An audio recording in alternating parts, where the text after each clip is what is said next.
Good morning, everybody, and welcome to this workshop entitled Legal Semantics and AI in Digital-Ready Policymaking. My name is Davide, and I am today here to moderate this workshop on behalf of the Digital-Ready Policymaking team with my colleague Eva. As you can see, today we will this workshop revolves around semantic modeling techniques and artificial intelligence methodologies for the analysis of legal knowledge, of legal documents, and with an initial focus on digital-ready policymaking.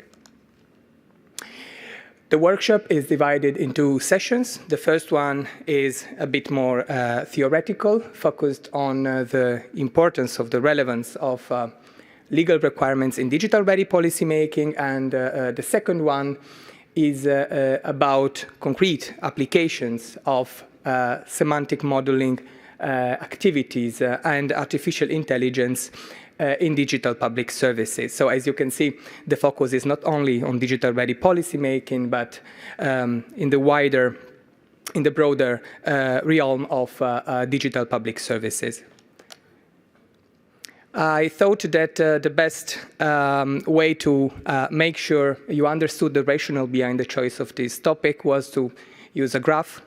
And starting from the idea that the digital transformation in the European Union involves also the transformation of the public sector, the digital transformation of the public sector, because on the one hand, the public sector needs to be up to speed with the digital transformation, with the overall digital transformation, and on the other, public digital transformation can also represent a vector for further transformation in the private sectors.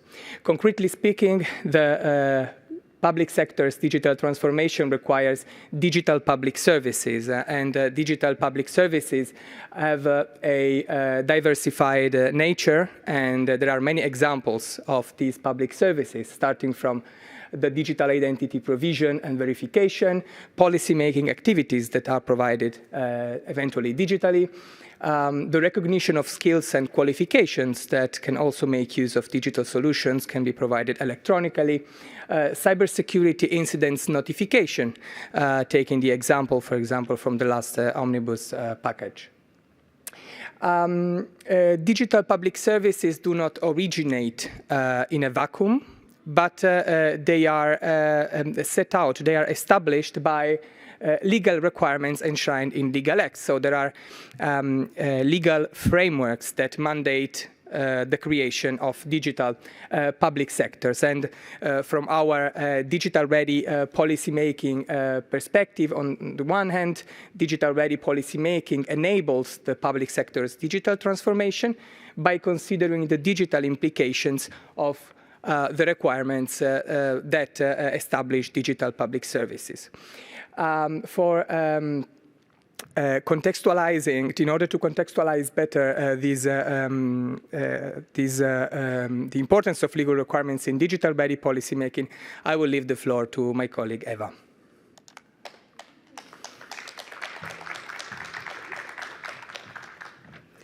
Welcome, everyone. I hope that you got a bit energized after lunch because we have a long session ahead of us, very interesting. And before we dive into the details, I'd like to explain you a bit what digital-ready policymaking actually is and the context which will be very important for you to understand. So at the European, first of all, digital-ready policymaking, for those who may still not know, DRPM for short, it's about mindset shift.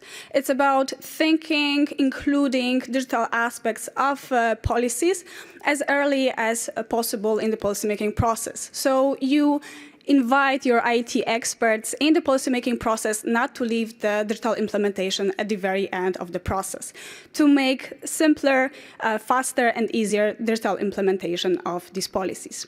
And at the European Commission, digital-ready policymaking has a long-lasting tradition.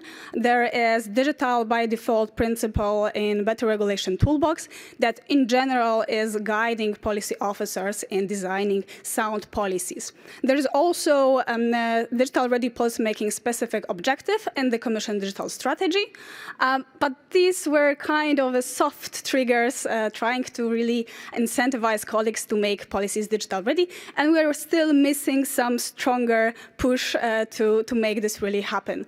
And last year, several things have happened. And the biggest trigger came with the Interoperable Europe Act that I will tell you more about later. But also around the same time, Council called upon the Commission to put digital-ready policymaking into practice. And also in the mission letters to the commissioners, there is this push to make Europe faster and simpler. And in the 21st century, it's very difficult to see that happening without digital means. And how to formalize this digital-ready policymaking at the Commission, that was rather tricky, but we had a window of opportunity last year where internal rules were revised. There was already legislative financial statement that accompanied policy proposals in the policymaking cycle. And as with its revision last year, there was added a chapter about digital dimensions. So legislative financial statement, by adding this digital dimensions chapter, has been extended to the legislative financial and digital statement, the LFDS for short. And that is important for you to understand for the context, because we will be talking about the LFDS a bit later. And before going there, I would like to remind you about the Interoperable Europe Act. It's the implementation of the Act is very important for, in general, SEMIC conference this year, and it's interesting for today's workshop. The idea behind the Act is to improve and promote interoperability by setting common rules to deliver better public services. We really want to engage policy officers in thinking about interoperability before they take decisions having impact on it. The Act entered into force in April last year. It scopes trans-European digital public services and their systems and applies to union entities such as European Commission and also public sector bodies of member states. But what is very important for today's context is that the Act mandates interoperability assessments. So given certain conditions, policy officers will have to run these assessments about cross-border interoperability of digital public services that they are trying to regulate. And this is how the Commission adopted digital-ready policymaking framework. So this is the way to comply with this Article 3 mandating interoperability assessment. And at the Commission, the framework is composed of three main components. There is a digital check already in the planning stage. That's a very straightforward, simple yes or no for questions for the policy officer that help them identify if there is digital dimension of their policies. Depending on the result of the digital check, there is digital-ready guidance helping them design truly digital-ready policy, and that is finalized in the legislative, financial, and digital statement in the consultation phase. The idea behind the framework, aside from complying with the Act, is also to make more coherent acquis, to enable smoother digital implementation, and of course to contribute to the reduction of administrative burden. And at the Commission, we also have digital-ready policymaking support service that is helping colleagues to comply with the framework, creating guidance and raising awareness about the new obligations. And zooming into the legislative, financial, and digital statement, because we will be talking about automation of this process as well, it serves as an interoperability assessment at the European Commission. It is obligatory from this year, from January, and what is the process? So the policy officers, with the help of their local support teams, for example, data experts, IT colleagues, they fill in together the LFDS. Then the statement goes to the inter-service consultation, when other directorates general of the Commission provides input to the policy proposal, and if there are any changes requested, the policy officers go back to the local support and try to make the changes necessary. Afterwards, the LFDS reaches other institutions for the negotiations. The final result is published with the policy, with the legal text in Eurolex, and it provides an overview of requirements having impact on digital public services. And how the statement is structured, Davide will tell you more.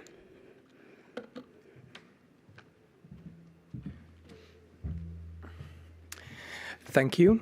As you can see in this slide, the legislative, financial, and digital statement is structured in 5 sections. The first one concerns the collection and documentation of requirements of digital relevance, so those legal requirements that have digital implications. The data category, trying to explore and to classify all the data-related aspects of legislative requirements. Digital solutions, which is focused on the establishment or the modification of digital solutions functionalities, for example. Interoperability assessment, that the section number 4, which is focused on documenting and really assessing digital public services that are either affected or established by the legislative proposal under scrutiny. And finally, measures to support digital implementation, meaning the last section that serves for documenting and outlining all the measures that are set into a policy proposal and that are used to support the implementation of the act itself. I will briefly delve into the details of how the template that is used to fill in the digital statement looks like. So you see that in this the section number 1, it concerns requirements of digital relevance. So you can imagine how important legal requirements are for the purpose of digital-ready policy making. Policy officers have to document it have to document the reference to the requirement, so either the article or paragraph that contains the requirement, the description thereof, which are the actors affected by the concerned requirement, what is the high-level process underpinning the requirement, and also what are the one or more categories under which the requirement can be classified, meaning data, digital solutions, digital public services, or process automation or digitalization. The second section concerns data, and this is the first part of the second session, again documenting what is the type of data at stake into the requirements of digital relevance, what is the reference, and if any standard or specification is applicable to that type of data. There is also a more policy alignment, legal alignment part of the section, so focused on the alignment with the European data strategy, the alignment with the once-only principles, and also with the FAIR principles. The last part of this section involves documenting data flows where actors who provide the data, actors who receive the data are clearly identified and documented, including the trigger for the data exchange, the frequency of the data flow. The third section, digital solutions, outlines the main mandated functionalities of the solution that is required by the policy proposal, what is the responsible body for the functioning or for the establishment of that solution, and also how accessibility, in terms of accessibility for persons with disabilities and reusability, is considered, including the potential or actual inclusion of artificial intelligence in the establishment of the solution. There is also a policy alignment part with focused on digital solutions. So how this solution aligns with some of the most important digital acts in the sectorial digital policies, the AI Act, the Cybersecurity Framework, eIDAS Framework, and the Single Digital Gateway, or others. Section number 4 is focused on interoperability assessment, so requiring a high-level description of the digital public service under scrutiny, including a description thereof, and also whether interoperability solutions can be used or reused to support the implementation of the digital public service itself. In the assessment of the digital public service, there are also 4 dimensions of, let's say, 4 different interoperability layers linked to the assessment of these of digital public services. A first legal layer, so how the digital public service aligns with digital and sectorial policies. What are the organizational measures that are adopted for a smooth cross-border digital public service delivery? The measures taken to ensure a shared understanding of the data. So if any semantic methodology has been employed to, or technique or specification has been employed to ensure shared understanding of the data. And finally, commonly agreed open technical specifications and standards. The measures are possibly listed, and eventual and potential remaining barriers are also outlined to document how these policies could be improved in the future. Finally, the last section concerns measures to support digital implementation that stem from future adoption of implementing or delegated acts, projects, pilots, the use of sandboxes, for example, and also the expected timeline thereof, including the actors that are involved. Having said that, so having clarified the scope of digital-ready policymaking, I would like to thank all the speakers for being there, and especially the 3 speakers that will present in this session before the coffee break, who are Ms. Suvi Remes, who is a ministerial advisor at the Ministry of Finance from Finland, that will present Finland's experience with various public registers, illustrating how legal text can be transformed into a structured knowledge base. This case study showcases a legal data modeling approach needed to make legal requirements useful for steering public service development. Mr. Nuno Miguel Soares Mesquita, who will examine the legal foundations of the European health data space, encompassing various legal requirements, laying down both the mandatory and optional features of the data space and the semantic standard used for health data that will be shared in the data space.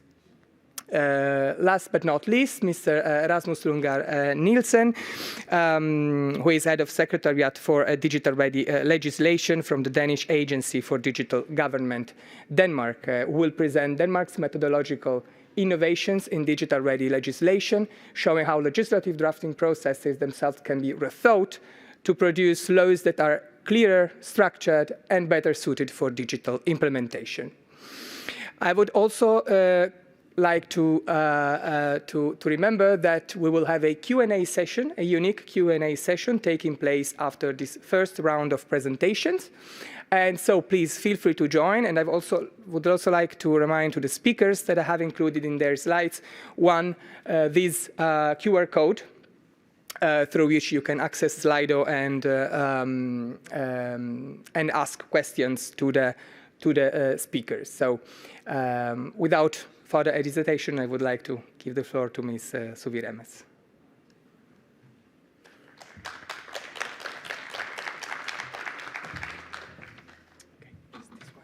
This one to go next, this one for back. Okay.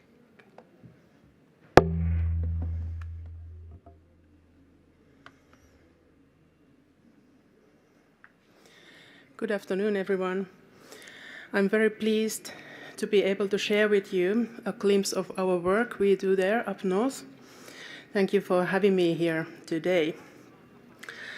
Today I'm going to talk about information management map. I will start by creating a little bit of context for the matter.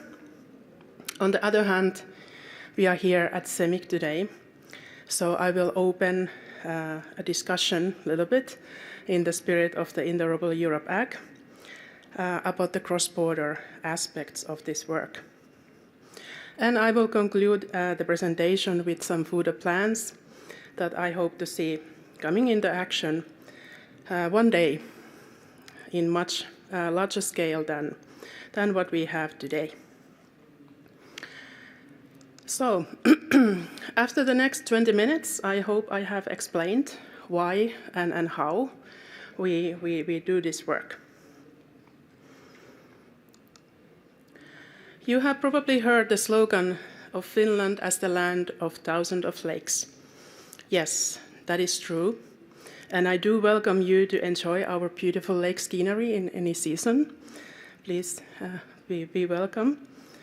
But Finland is also a country of hundreds of public registers. There are very good reasons for their existence. They are here to help our authorities to provide public services, and nowadays, of course, more and more digital public services. This all comes back to the fact that these information resources are used to implement the rights and applications that the members of our societies have. We have a very strong tradition of openness and publicity in Finland when it comes to the information our authorities possess. What is probably a little bit different than in many other EU member states is that our authorities may maintain registries or information pools, as our legislation put it, to perform their duties. That is a lot of information about 5.5 million people. Our authorities are rather autonomous, and each authority, by law, is responsible for its own information management. You maybe see here a problem what is caused sometimes for interoperability, especially when taking into account that some of our registries, the data information they contain, are designed and maintained for duties of several actors. And these are the registries we, at the Ministry of Finance, are interested in. That is because these are in wider use than only within one authority. And that is the situation when steering kind of common rules to say are needed. And another aspect worth mentioning in this context is that in Finland, provisions on information exchange must be laid down in an act. Data flows always in an act. A sign of a good governance, I think, and another target of steering.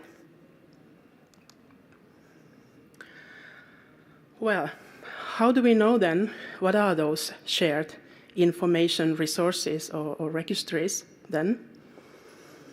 Any guesses how many we have those currently for those 5.5 million people? There's one guess, 1,000. 500. Okay, good guesses. The number is 238, or 315, if counting in also parts some of the information pools have. And we know the number because we have created this data set called Information Management Map. It's one of the tools of governance of information management we have in place for public administration in Finland. It has the legal basis in an act, that is the Act on Information Management in Public Administration. And it may look a simple structured data set. Yes, it may look like that. And you may wonder also why I call it a knowledge base. That is because this work, what we have been doing, is to a great extent about a shared learning process. It's about consensus building and creating collaboration processes. It is also about semantics, when we agree on such an important thing than the names of the registries. It may sound simple, but trust me, our lawmakers, they haven't made it easy. And those data flows, there are so many ways to say the same thing. So a lot of negotiations. The maintenance model for this data set in brief. The Ministry of Finance is responsible for the maintenance of the information management map. Each ministry, we have 12 currently, shall, within their own mandate, to see the up-to-dateness of the content. And the map, the dataset, shows currently mainly the content in the form used in legislation, and we update the data when our legislation changes. So this way we have a clear checkpoints for the maintenance. And no, AI is not currently very helpful with legal text in Finnish language. So it is a quite manual process still, I admit. Well, yes, the numbers are important and interesting also. But what is maybe even more important are the conclusions and actions based on those numbers. And this data has been collected to support data-based decision-making when it comes, for example, assessing the impacts of excessive administrative or structural changes which have impacts on actors responsible for information management. I think only these three application examples here on the slide highlight the value of this kind of a work. And there's one frequently asked question. Do you call this an enterprise architecture work? Yes, I do. You can call it like that. I call it like that. And you can fit it to any major architecture frames also. And this map is part of our national EIF. People just have different backgrounds, and similar goals are often expressed in different words. We have already used this existing tool and collaboration structure to support also national implementation of Interoperable Europe Act. In practice, what we did, we have researched EU regulation. Yes, Eurolex is our new best friend, and pick up data flows and the duties our authorities have in the matter. You can see an example of these cross-border data flows here. You have probably done the same, haven't you? I have to confess that at some point it crossed in my mind that what if the Commission, what with the DGs, maintained this kind of data set of the EU regulation data flows in the spirit of Interoperable Europe Act. And the remaining task for me and my colleagues would be then just to connect those data flows to the national resources, our registries and authorities. What do you think? Would that be possible? Even win-win? Would that help with the previously mentioned interoperability assessments, nowadays mandatory by the Interoperable Europe Act? While you consider this previous suggestion, I tell you about another dream I have for the future. And that's truly semantically interoperable data exchange. Here we have a familiar representation, I believe, of interoperability layers. Layers horizontally today, yeah, okay, but you got the point. And the information management map is located here in the context of legal interoperability, as that data describes the rights to access and use the data. In addition to those rights, we know also what is the data maintained in the information pools and what is the data we exchange. We know that in the format with wording, they are expressed in the legal text. But what is, for example, building information exactly? What is information on land use? And to support development of interoperable digital public services and efficient data exchange, we have some years ago already created another tool called Interoperability Platform. That is a tool for defining and harmonizing data content. In practice, it is a platform where we maintain semantic resources, that is terminologies, vocabularies, and code lists. And these can be reused for linked machine-readable metadata modeling. From the governance point of view, the aim is to maintain kind of an authoritative semantic layer on which different technical implementations are based, whether these are APIs or wallets or something else maybe in the future. And this is exactly what has been done in the context of built environment data in Finland, relating first drafting and later implementing of the Act on the Built Environment Information System. Built Environment Information System, despite the name system, is one of our shared information pools. In this work, led by the Ministry of Environment, they have created human and machine-readable semantic resources and data models of the requirement of the law. Here you can see the example of building permit decision. It's one of the application profiles based on these common semantics they have created. And once again, this is not only about metadata and common tools. It is about collaboration, co-learning, negotiation, and even rethinking law drafting. This is also a real-life example of the governance model we wish to replicate also to our other domains in Finland. And for the EA future, these semantic resources, basically ontologies maintained on the interoperability platform, in practice form machine-readable knowledge graphs. Thank you. That was what I was planned today and tell you today. I will be happy to answer your questions, should we have time for any, I don't know. Or please reach me out here during the conference or later by an email.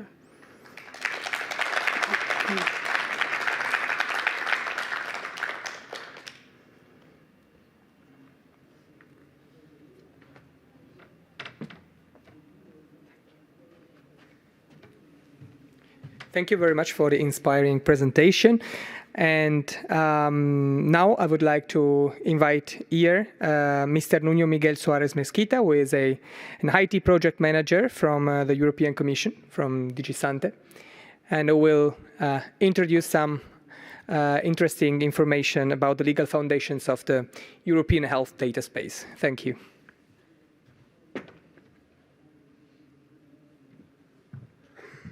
Thank you. Good afternoon, everyone. Let's try and do that.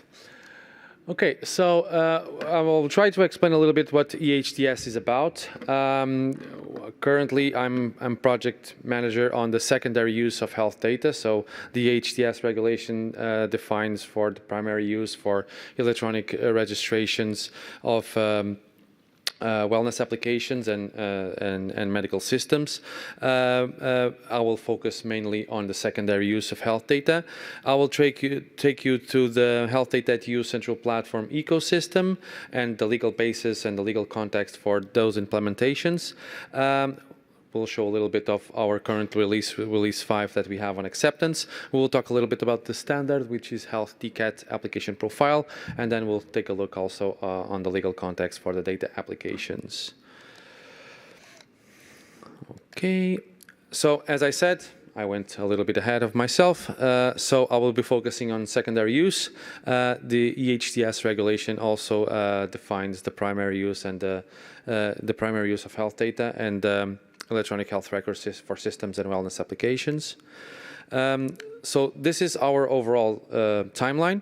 The regulation was adopted in March 2025, and the implementing acts started being built immediately after.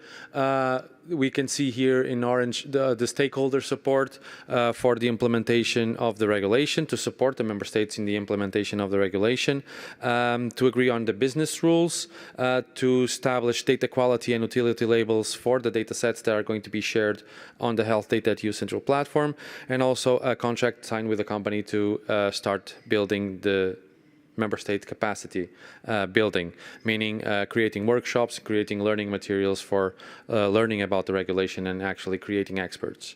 Development is well underway. We are currently on release 5 with release 6 being deployed in January. And also, we already started through the community of practice member states testing where they are able to comply with the regulation and establish connectivity, conformance for creation, update, and deletion of datasets, and also they are able to receive applications and, starting on release 6, respond to those applications by issuing data permits, requesting amendments, denying requests, managing the life cycle of the applications. And I click on this again. So this is just a quick QR code. If anyone wants to have a look on the acceptance environments of the Health Data at EU Central Platform, is available online and it's publicly available right now. We have currently data sets from our own testing catalog, but also one from Portugal who already passed connectivity and conformance testing, and it's already able to start producing data sets and actually send them through the Health Data at EU Central Platform. A little bit on our environment. I will try to skip this quickly. So we would have data holders on the member states. All of those data holders will have, and this is defined by the regulation, will have health data access body portals where they manage their own data sets nationally. Those health data access body portals will be connected to, or will be a coordinator portal, and this coordinator portal is the only one that has a national contact point which connects directly with the central platform.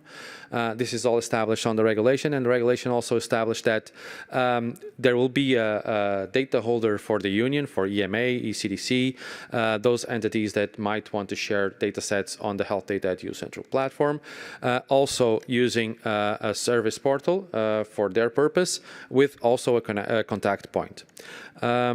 Also, we would have third country and international organizations being able to send some data sets into the Health Data at EU Central Platform.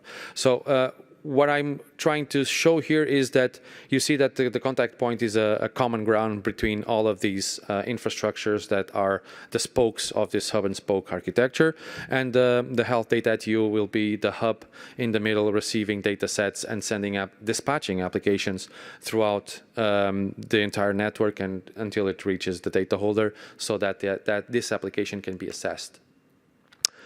Once the application is granted, secure processing environments will be established, and those secure processing environments will contain the actual data, and the investigators, policymakers, or interest parties can, access and to the actual data and start working on their work.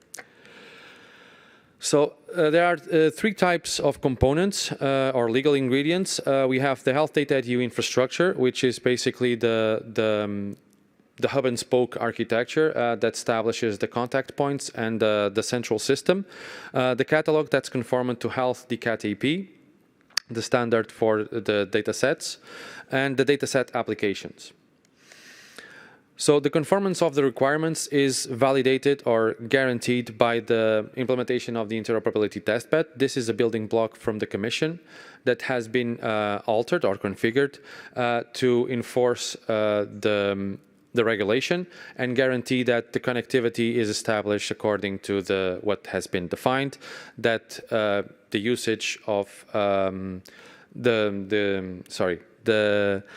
creating, updating, and deleting data sets also follows the established rules, and also receiving and transmitting applications also follows regulation. So the legal context of the health data at EU infrastructure, which also includes the central platform, is Article 75. This empowers the European Commission to adopt an implementing act, and it established the hub and spoke architecture I mentioned before.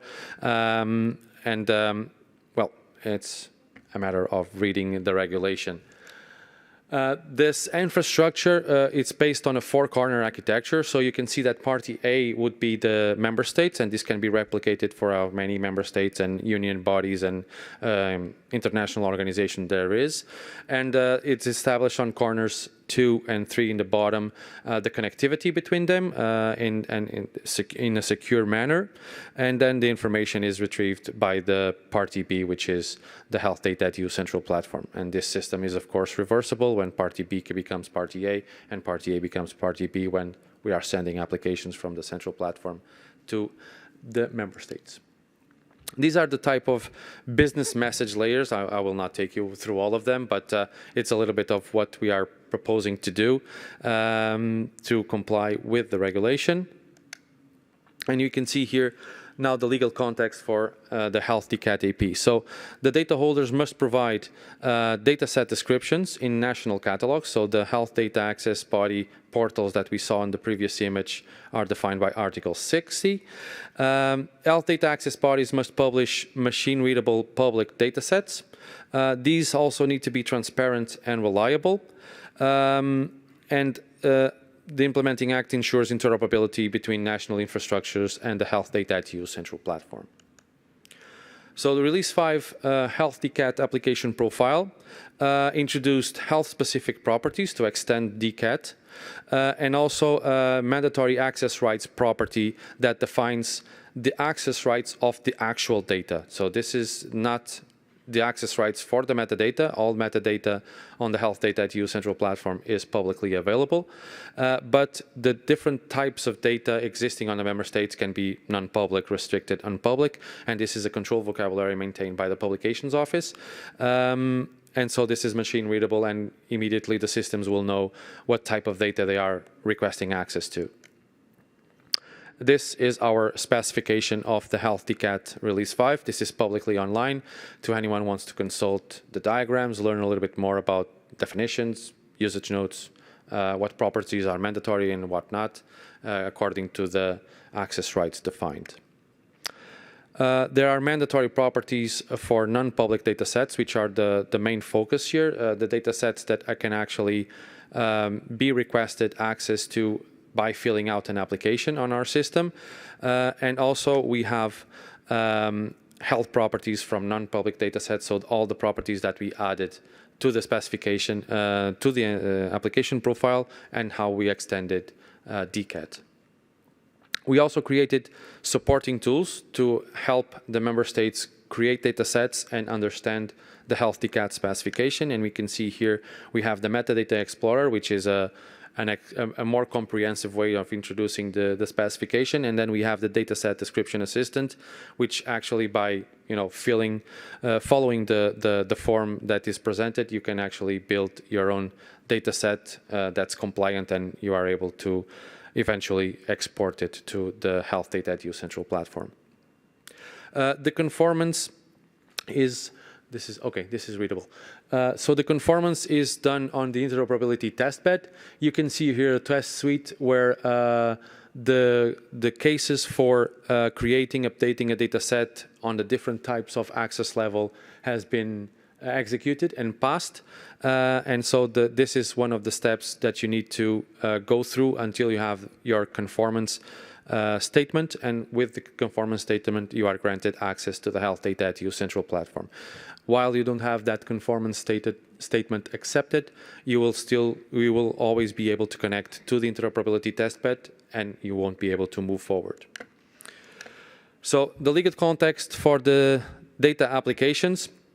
Article 70 empowers the Commission to adopt an implementing act to define the templates to support access to electronic health data for secondary use.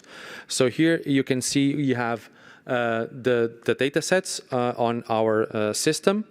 Once you select one data set that interests you, you can see the details, and you can see all the information that's contained on the Health DCAT file, plus the distributions here on the left side. And the distributions are the ones that you can add to the basket, select variables, and from there create your own application that will allow you to actually send your request to access data to a member state or multiple member states if they are involved in your applications. So adding to the basket means that you can start building your application, picking data sets from member states A, B, C, and D. And once you are satisfied, you proceed to create an application, and the application is distributed to the member state, translated in their own language, plus English, plus your language, which you fill out the form. And once that's completed, they will assess it and will give you a positive or negative response. This is what the application looks like. We are here seeing just section 1, where you can see one of the big news on release 5, which is the introduction of variables. So for the data minimization purpose, you can select which variables from each data set you want to actually ask access to.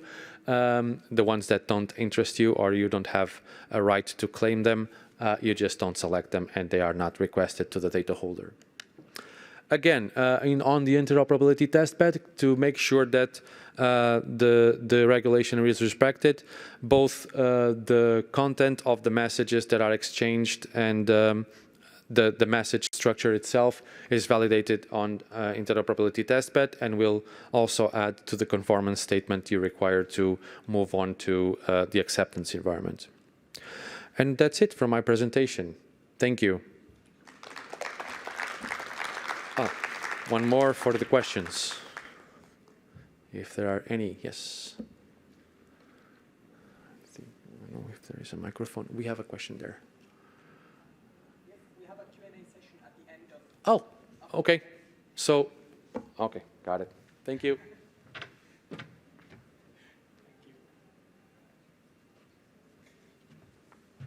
Thank you very much for this very interesting presentation, and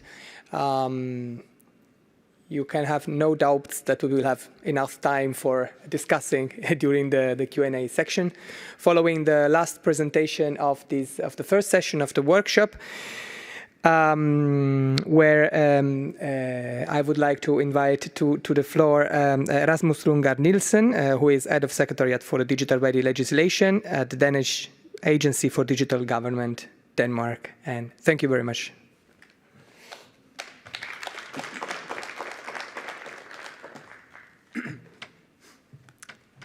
Thank you, and good afternoon, and thank you for letting me speak here today. As Davide just said, I am Rasmus Lundgaard, head of the Secretariat for Digital Ready legislation at the Danish government at the Agency for Digital Government in Denmark. While this session is called Digital Ready Policymaking, in Denmark we have a sort of narrower look at it called legislation instead of policymaking. It is the same as the principles can be used on policymaking.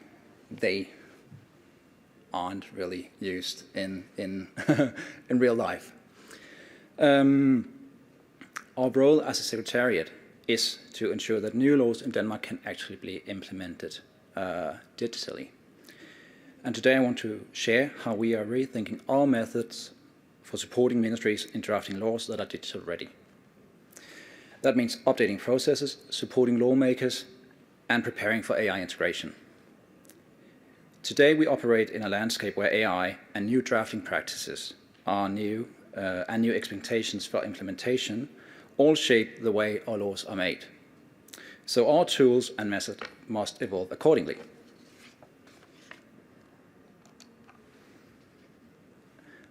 Let me just begin with a brief introduction. Digital ready legislation became a formal requirement in Denmark in 2018. Even before that, we had 5 voluntary guiding principles, which was an early attempt to help lawmakers think digitally. In 2018, 2 more principles were added. That means 7 principles in total, which became a part of a full formal framework to make laws easier to implement in a digital society. This framework has now been with us for almost a decade. It is the foundation we are working from today. Also in 2018, the Secretariat for Digital-Ready Legislation was established to help turn these ideas into practice. Our role as a Secretariat is to support and advise ministries. That means we do not write the laws ourselves, but we do help ministries navigate the practical and digital consequences of their proposals.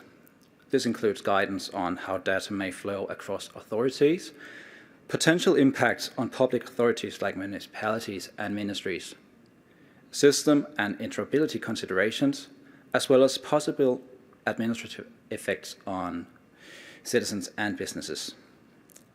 That means we sit at the intersection of law, policy, technology, and implementation. So when the environment changes and when new technologies evolve, our methods must also adapt.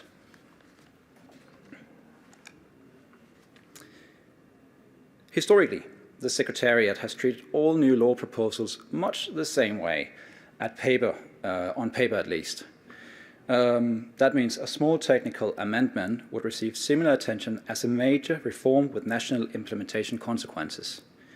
In practice, of course, I am a human and so are my colleagues. That means that we have sometimes been able to give certain proposals more, less, or less attention based on their complexity. But fundamentally, the time allocated to reviewing proposals is roughly the same. That means we need to see them 6 weeks before they are in Parliament. For more complex proposals, there isn't always enough time to fully address every issue. In some cases, we're involved too late in the process to make meaningful changes. As a result, in the current approach, the Secretariat often functions as a control point and advisor after initial drafting, rather than providing proactive guidance early in the process. Some proposals fundamentally reshape public sector processes or require new digital infrastructure. Others are minor adjustments with minimal impact. Treating them the same can stretch our resources and reduce the quality of support for the proposals that matter the most. To address these limitations of treating all new law proposals the same, we are considering a more differentiated support model. We are exploring the idea of classifying proposals into 3 categories. The first one is particularly significant proposals. These would receive early and intensive support. We could work closely with ministries, help them map implementation challenges, and clarify digital impacts from the very beginning. Second are important but not transformative proposals. Here we imagine relying on structured tools and partially automated workflows. Expert attention would be reserved for the critical parts. Last, are minor or technical proposals. These might be handled through checklists and self-service tools with short consultations with the Secretariat when needed. Because not every proposal needs the same help, but every proposal needs the right help. At the same time, we are observing broader changes in behavior. Generative AI tools have been rapidly adopted by citizens in Denmark, including in workplace settings. Data also shows a decline in Google searches. With this, I do not claim causality, but the correlation is strong. More generative AI leads to less reliance on traditional search engines. From this, we can reasonably assume that lawmakers may increasingly turn to generative AI to explore guidance and understand rules, rather than relying solely on traditional search engines to find information. This raises a challenge. While Google searches often provide a link leading directly to our official guidance, generative AI, on the other hand, can produce hallucinated or inconsistent outputs. If we consider 3 levels of AI usage, AI as assistant, applied AI, and disruptive AI, then what we see among lawmakers today is mostly AI as assistant. That means basic support to help them understand guidance. Even without precise data on individual use, this trend highlights that AI is becoming a factor in how laws are interpreted and applied, intentionally or not.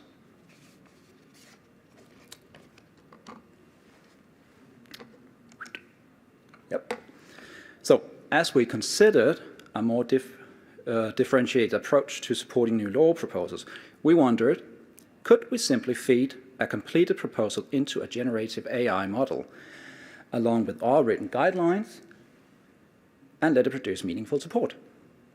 We tried it with a publicly available finished proposal, and the results were not successful. The AI highlighted minor, irrelevant details and contradicted itself. In some cases, it hallucinated and made stuff up because it didn't know the context. This was not entirely the fault of the AI model, because AI can only work with the logic that we give it. Public AI models like ChatGPT have already scraped large parts of the internet. That probably includes our written guidance, which is from 2018. And because the guidance was designed for humans back in 2018, and not AI, the model could not reliably structure the information. Humans can filter out this noise and prioritize information and understand context. AI cannot do this unless the material is structured to support it. What this showed us was that our initial assumption that guidance alone could produce meaningful output for AI-assisted support was perhaps a bit too optimistic. So we dug deeper. What exactly was preventing AI from using our guidance effectively?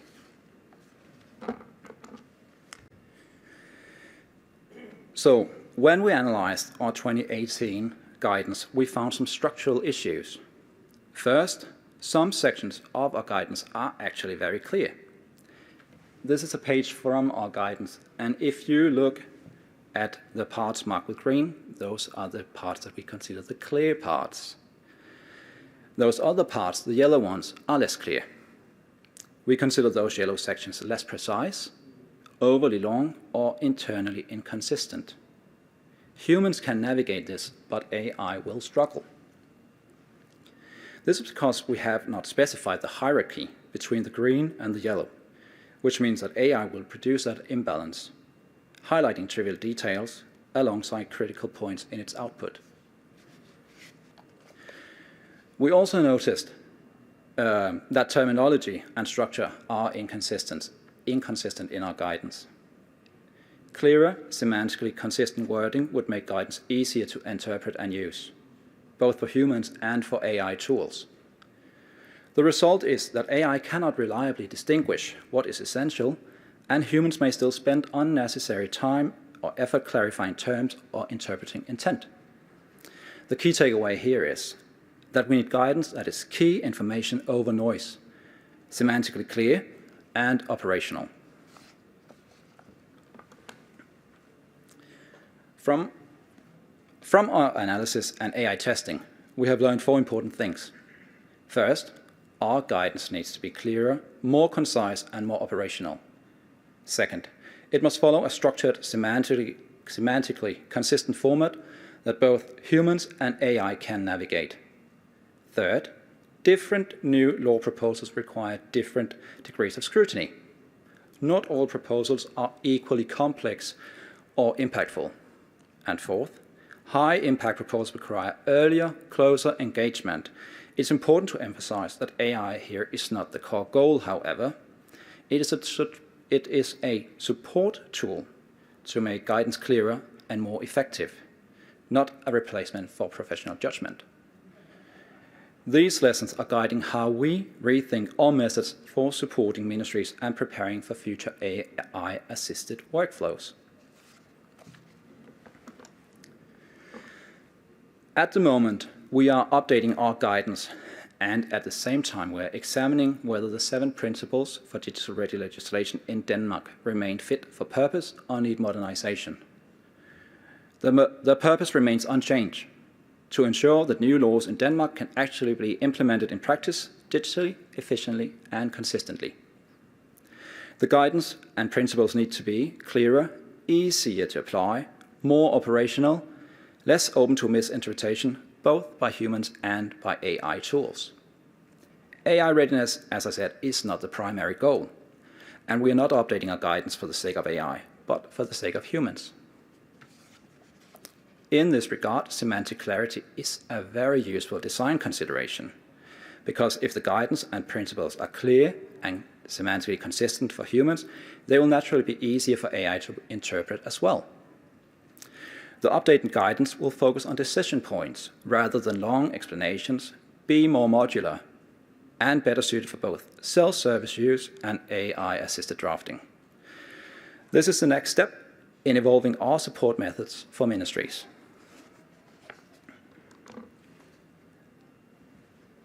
Yep, right one.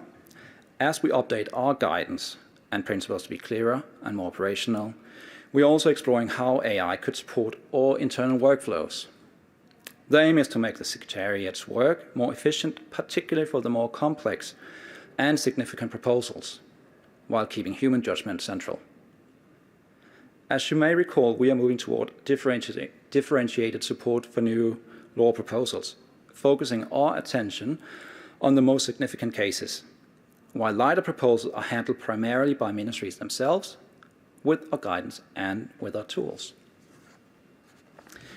Within this framework, AI could potentially help us analyze complexity of proposals, check consistency across text, summarize key points, and flag potential digital implications even when not spelled out directly.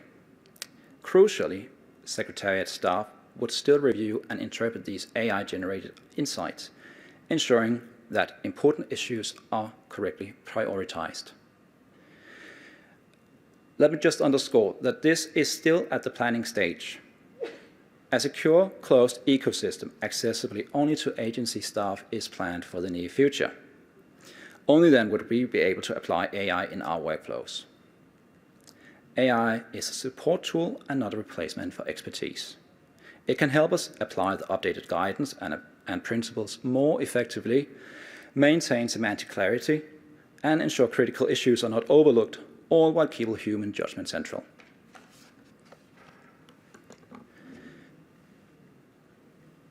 Moving from our internal workflows to supporting ministries externally, the key principle is the same. AI is a support tool. The Secretariat cannot provide access to a closed AI system, and we will not provide one-size-fits-all one-click prompts. That could risk de-skilling the very people who draft our laws. As I mentioned earlier, we are updating our guidance to make it clearer, more operational,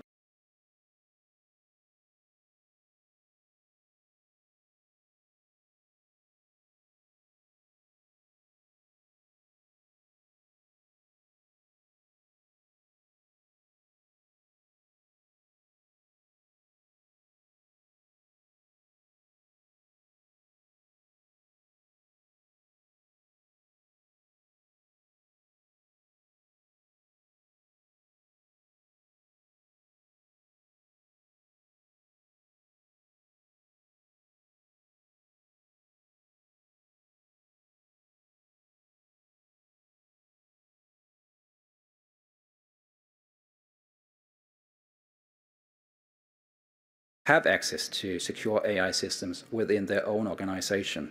The updated guidance could be used more directly, helping to structure reflection and flag issues and ensure consistent application without placing unfinished proposals into public AI tools.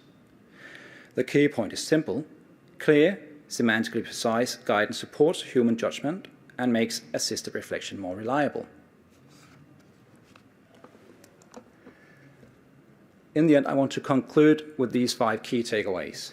The first one is that the purpose of changing our methods remains the same: to ensure that laws can actually be implemented digitally, efficiently, and consistently, and crucially, that the consequences are clearly brought into focus for the decision makers. Number 2 is that our methods must evolve. We are updating guidance to be clearer, more operational, modular, and semantically precise, so it works with both humans and AI-assisted workflows. Number 3 is that we must focus human attention where it matters. Differentiator support lets experts spend time on complex, high-impact proposals, while simpler cases get lighter touch support. Number 4, AI is a tool and not a replacement. AI helps flag issues, summarize and provide insights, but professional judgment is kept at the core. And lastly, semantic clarity ensures consistency. Clear meaning guides humans and AI alike and reduces misunderstandings and errors.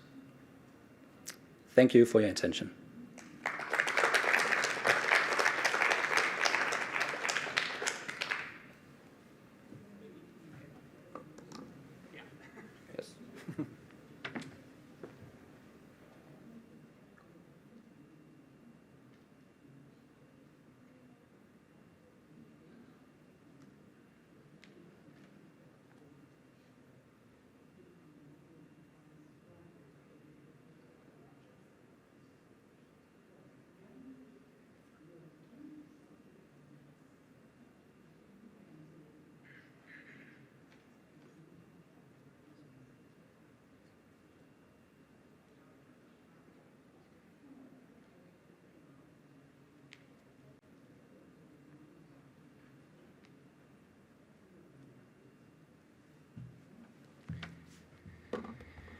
Okay, very good.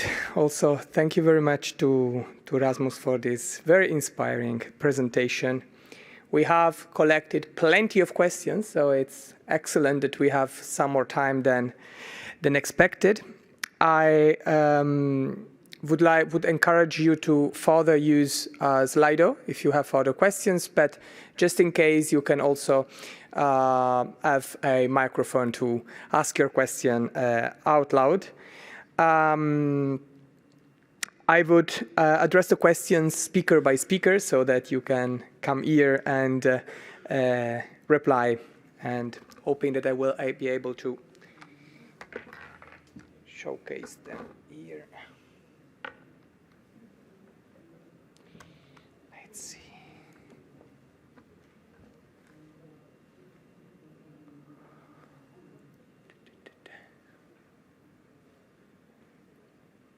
Okay. Very good. I would begin with the first speaker. So, Suvi, if you want to come here.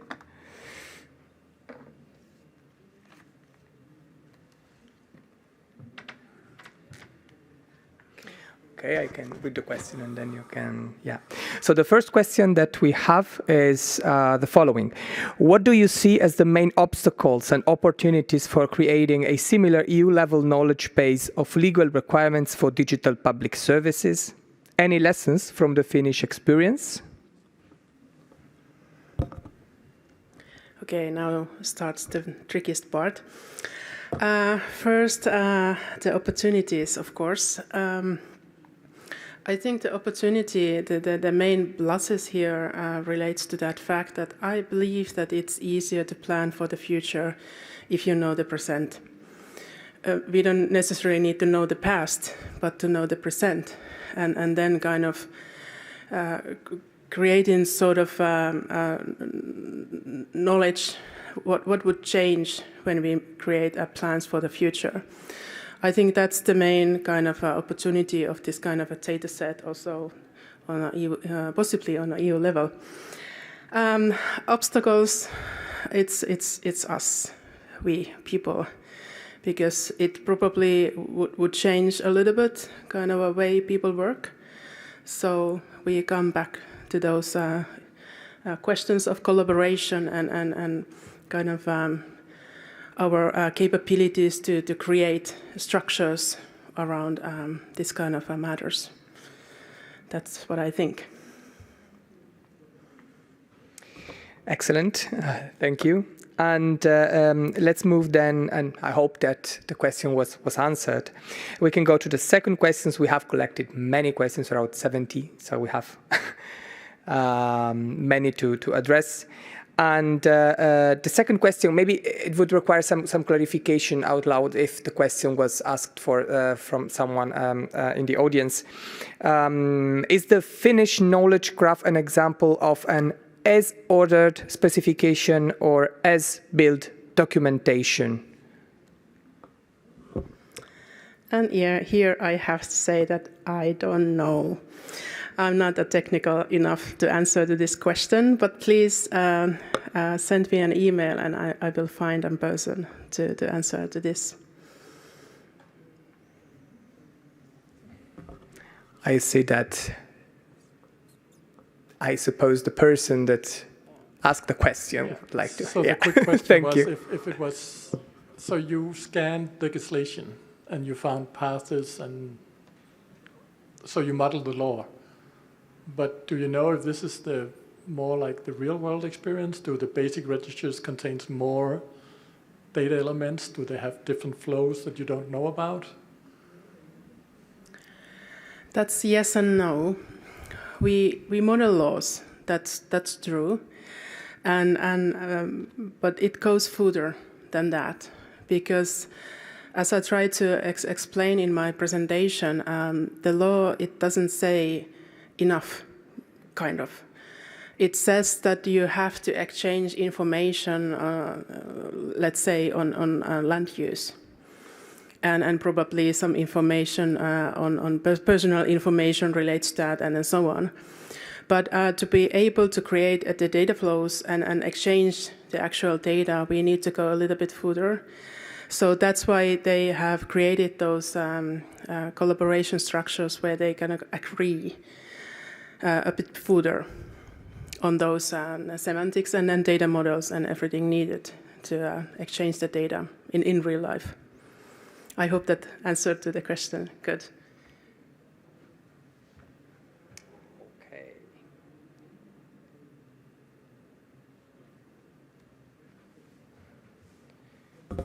More questions. Could you elaborate on balancing the need for high-quality data to make the map useful with the reality that creating and maintaining such quality data requires resources and commitment?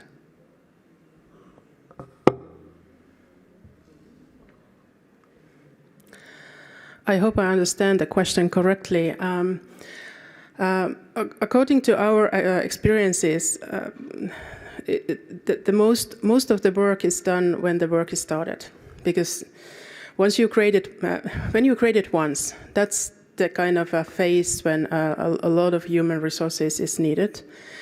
But once the first version is there, and you have the correct colleagues around you, the actual maintenance, that's not so heavy. Of course, we have built our maintenance process around the legislation, and they don't change that fast. So that's kind of the answer why we think that this is really doable, because they don't change so fast. And even if the legislation changes, not necessarily those parts which relates to this data set, they don't necessarily change. So yeah. So the building phase, that's when we need a lot of time, but then it's rather easy.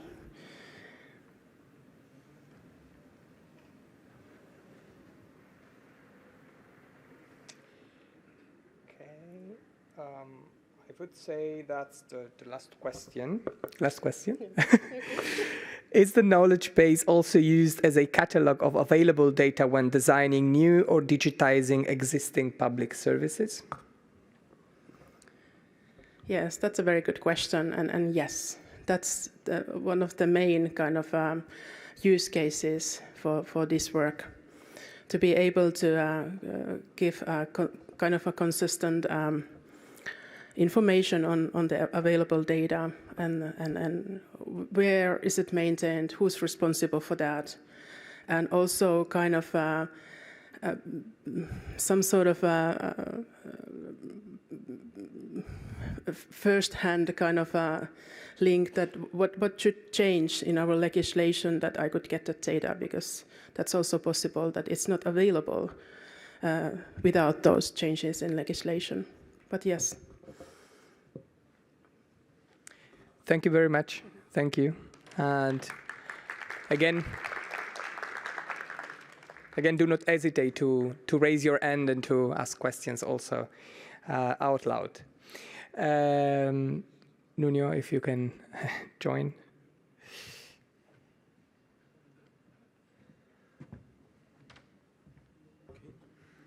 Okay, I see that there are some questions that concern some kind of legal relationships between different acts, so let's see. And So the first question is, what is the relationship between the European Health Data Space and the Data Governance Act? Shall the metadata regarding health data be available through centralized catalog in accordance with the Digital Governance Act? Yes. Thank you. Thank you for the question. The relationship between EHDS and the Data Governance Act is that they are working together in parallel. But referring to the metadata for health be available on the Data Governance Act catalog, that's a no. Health data will only be available on EHDS platform, which is Health Data at EU Central Platform. Please do feel free to interact, by the way, if you have follow-up questions, and do not hesitate. We have one more question. You demonstrated how the European Health Data Space legal requirements translate into technical components, like mandatory metadata properties in Health DCAT AP.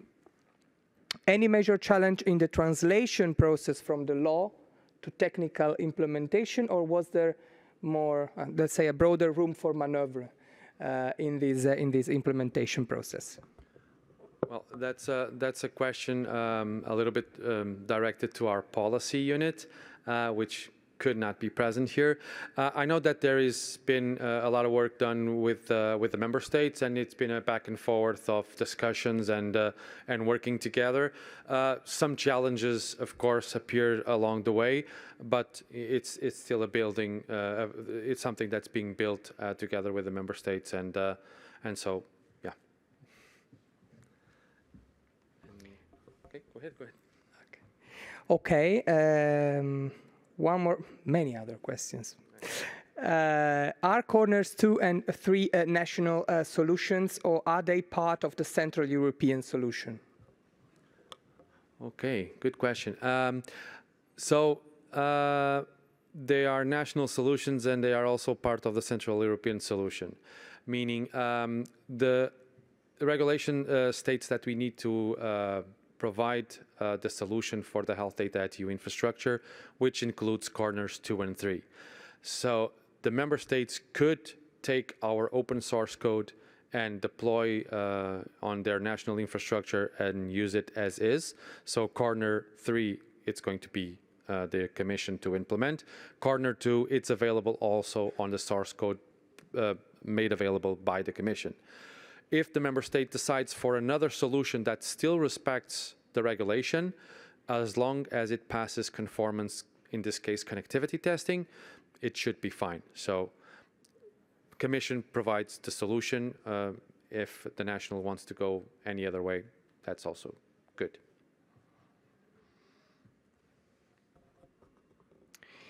Next question. Why do you put generic data accessibility in the health profile rather than evolving the DCAT itself? Okay. Well, we did it. We are working together with SEMIC regarding guaranteeing that the health DCAT application profile follows the rules and the guidelines of SEMIC in terms of best practices and implementation. We are trying to create a standard, we are trying to create an application profile for health. If any of our discoverables, our discoveries and our implementation makes sense to then be applied to DCAT and evolve DCAT, this is something for SEMIC consideration. But in the meantime, we are extending DCAT for the purpose that we are, trying to do.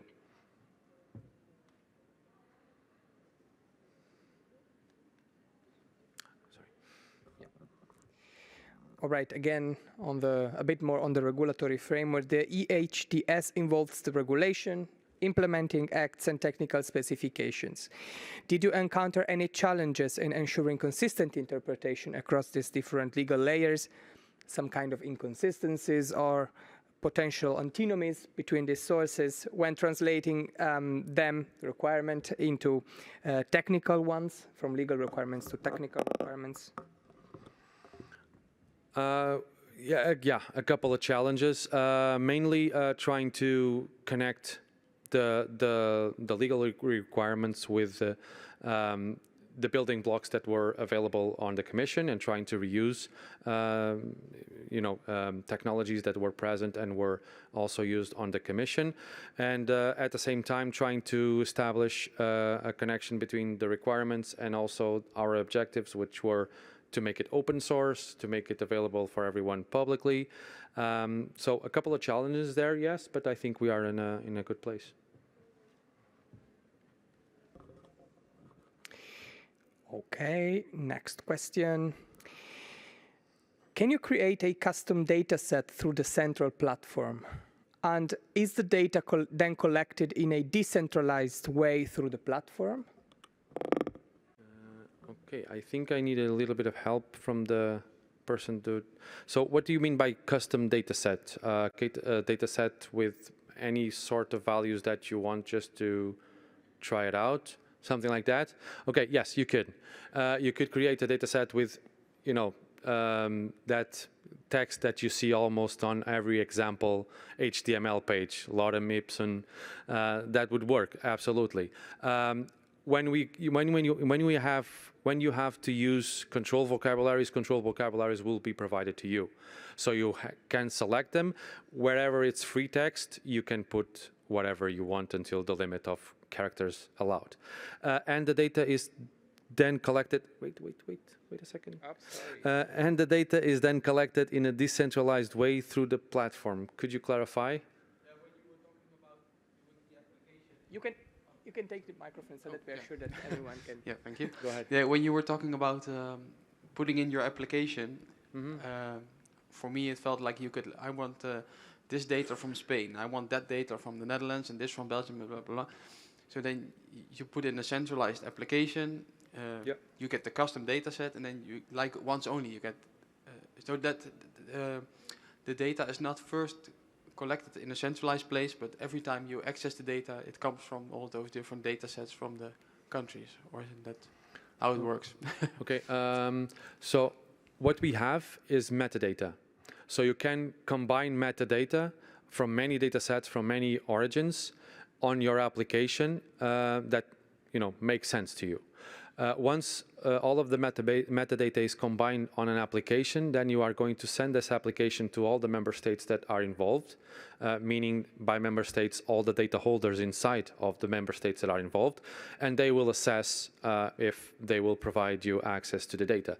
So when you are looking to this part of the regulation regarding the creation of applications and how you build your basket, we are talking just about metadata, not the actual data. So we are not collecting anything from anywhere. We are just combining metadata attributes, and then from there you can get access to a secure processing environment, which will have the data that you need. Yeah, thank you so much. It's good? Yeah, it's good. Yeah. Any follow-up questions or no? Okay. Next question. Regarding the metadata explorer for ELF DCAT AP. Is it open source and can it be used for other DCAT application profiles? Okay, so the metadata explorer and the dataset assistant are built based on the Health DCAT specification. So we extract the constraint files, shape files, ranges files, control vocabularies from the specification. From there we create a configuration file, and from that configuration file we will create the UI that you see on our system. Is it open source? Yes. Is bounded to Health DCAT at this moment, but once you get on the open source code, you can alter and change to whatever you want. If you want to use the metadata explorer for Geo or Stat DCAT, it's just about changing the configuration files, the constraint files, shapes and ranges, generate the configuration files, and then the UI will be generated for you. And I think a new one. Ah, nice. A new one. I take this occasion, by the way, to regarding open source solutions, especially regarding interoperability solutions. Please do access our Interoperable Europe portal, where many interoperability solutions for different purposes are published, and they are all published open source and well documented, and the code and related materials are available. Last question, I would say. Do you mean that metadata of all other protected data sets shall be available through single contact point except data under EDHS? Can you point to the provision in the EHDS where it is stated that the DGA does not apply? Okay, point to the provision is a little bit more tricky. That I will ask you, if you could, to reach out to us. I think my email was shared. Yeah. Reach out to us and I'll put you in contact with our policy unit that can, clarify these questions for you. Regarding metadata of all other protected data sets shall be available through a single contact point. Could you clarify if it's possible? No. Do you mean that? If it's, yeah. It's, yeah. If you can use, you can take the microphone and. So in the DGA it says there's a single contact point according to the Data Governance Act. So you have to create a catalog of all protected data in the union, and that's like a general legislation. And the question is actually on what basis health data would be precluded from application here. Because I haven't found a provision in the health regulation where it would actually say that DGA is not applicable. That was something I was thinking about when I went through the act, and I didn't see anything stating that the Data Governance Act should not be applicable in this context. Let me get back to you on that. I will take your question and try to reach out to policy colleagues. This is a practical importance because it's also a question of how we should build the connections between the portal, the national portals under the DGA, and whatever will come under the other act. So yeah. It will be important to understand. No problem. All right, I think that was the last question. Yes, so thank you very much. Thank you.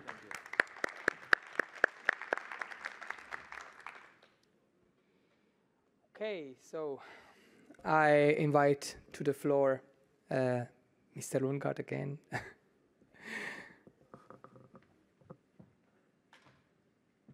By the way, I will set at your disposal all the slides that have been presented today. And just in case, if you want to reach out directly via email addresses that are included in the slides, so just feel free to reach out to the different services where possible. First question, are the legal officers or lawyers interested in or fond of digital ready legislation? Are their mindset, thank you for translating. Are their mindset ready for the digital transformation? What do you do to address that legal technical question? Okay. Please just be respectful of lawyers. Okay. Some lawyers are very interested in and fond of digital ready legislation. It's very dependent on the area. Say some legal areas are very digital already. Taxation, education, and they're actually fond of it and they know how to use it. Other times, 2 years ago, we shuffled it up a bit. We got some new ministries in Denmark, and some of these are new organizational structures that do not have the culture for digital-ready legislation yet. So I'd say it's more about new structures than lawyers and legal officers. And yes, their minds are ready for digital transformation. I believe. that probably depends also on precisely the domain, the legal domain at stake, because there are some domains that are originally, by nature, more susceptible to be subject to interpretation. So this, like constitutional law, for example. What does the formal requirement look like in practice? Is it an annex to new legislation, or is it a department that actually assesses it? It's both, actually. It is an annex to new legislation. Legislation in Denmark consists of the legal text and comments.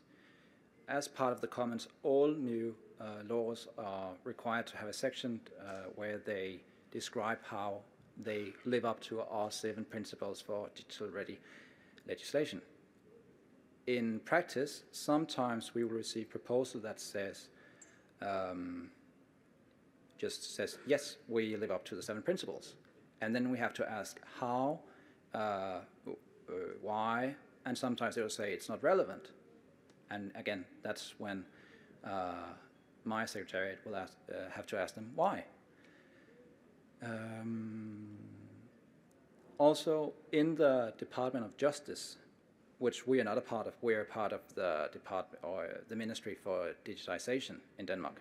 But the Department of Justice has an office that looks more into the formal requirements for laws, and they would also look at this section just to see if it's there, and that's it. But the Secretariat is, we are the one who assesses it.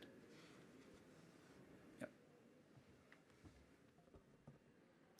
Again, do not hesitate if there is any follow-up. I see that there is one indeed. Thanks a lot. My question is also in relation to one of the submitted questions of, you describe a journey from as is to be in Denmark's approach to digital-ready legislation. What has proven as the biggest obstacle?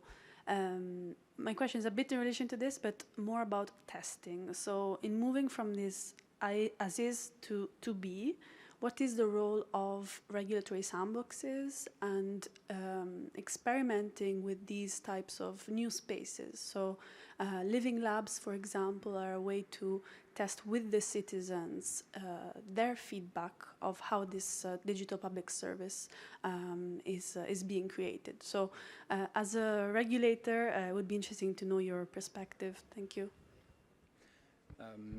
Thank you for your question. At the moment, we're not testing with citizens. We are testing with legal officers, how they understand our current principles and our guidance, and how they apply it. And what we have learned so far is that it's very inconsistent. So that is our primary target group at the moment. To answer the rest of your question, I can actually answer this question as well, because one of the reasons that we are changing how we are working is that decision makers, that is the politicians, made a strategy 2 years ago that told us to look at, to focus more on the consequences, digital consequences for new laws for citizens and businesses. Basically, what they were saying is that they do not understand what these technical proposals actually mean. So we are looking at our methods to help legal officers understand our principles and our methods in order for the politicians to understand the consequences. Digitalization is not a singular sector. It's health, it's finances, it's environment. And at the moment, we have in our parliament, we have these groups that will look only at new law proposals within their sector. So in Denmark, politicians will only receive proposals from our ministry, even though in the Ministry of Health, there might be a lot of digitization going on. So we're trying to help the lawmakers, law drafters outside our ministry make the consequences clearer for the decision makers. And in the end, of course, for the benefit of the citizens. But at the moment, we're not testing with citizens. We have a, what did you call it, a public lab? It's a living lab. Living, yeah, we have one of those actually in our agency. And I might return home and use that now.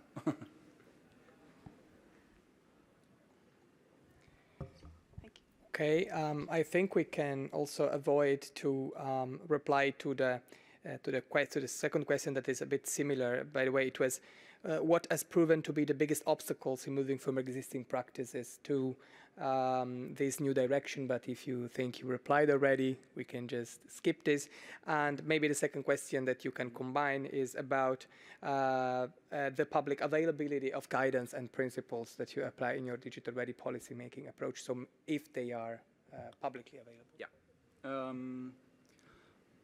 Our guidance and principles are publicly available. The guidance is actually just a PDF file on our website. It's in Danish. It's very long and very dry, which is probably why it's not being used.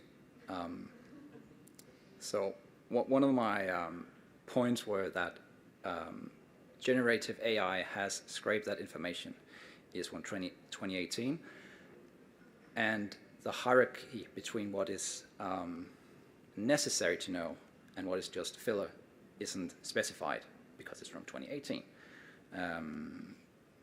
We also have another guide which isn't ours, but it is the Ministry of Justice, which is more the general technical aspects of lawmaking, and they will also guide lawmakers, drafters to our guidance. What we know is that a lot of people then go to Google and type in digital-ready legislation, or the Danish counterpart, and they'll end up on our website. But if they go to ChatGPT, they'll get something that is less useful.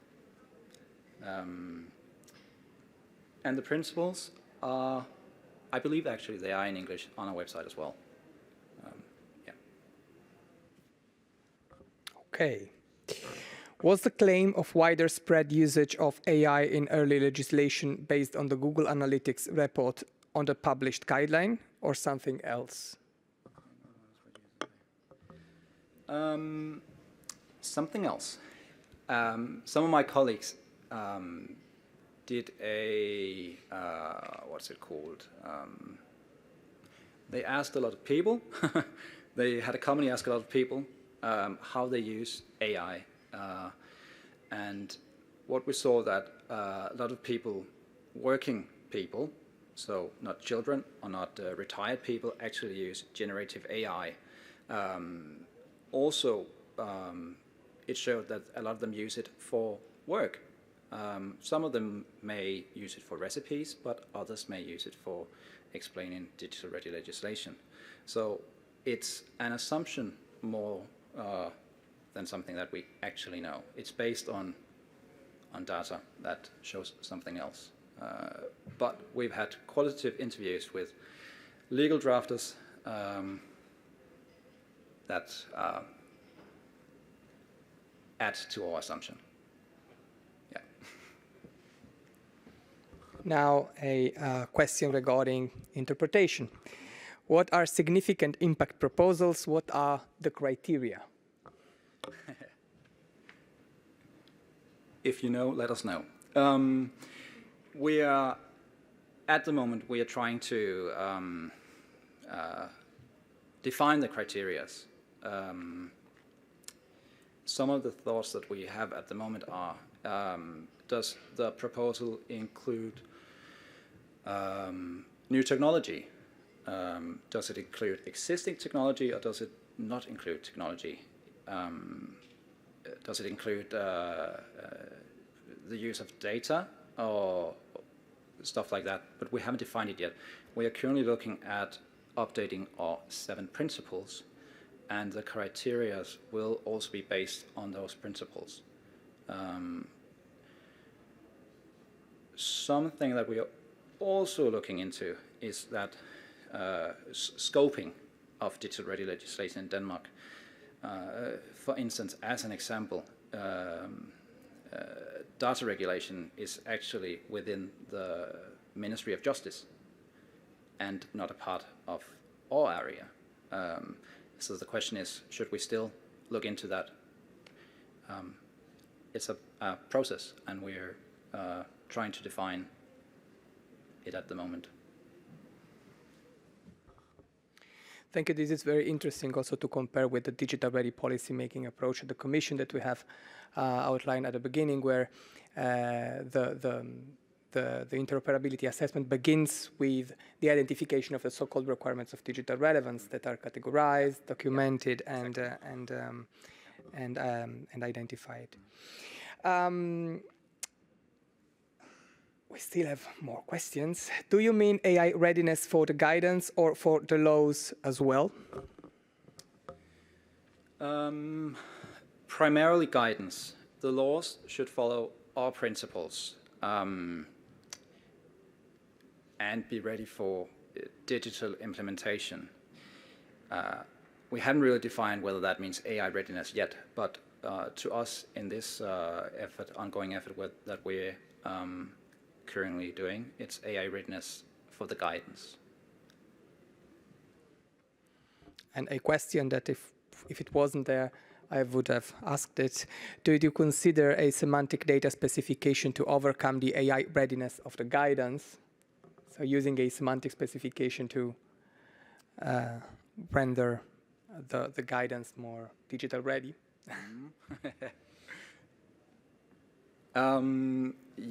Well, not directly.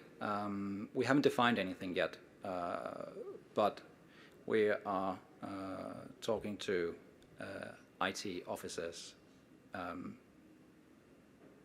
to maybe do so in our own agency.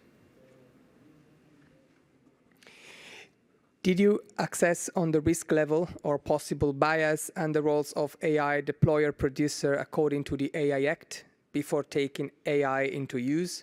What about confidentiality of early proposals?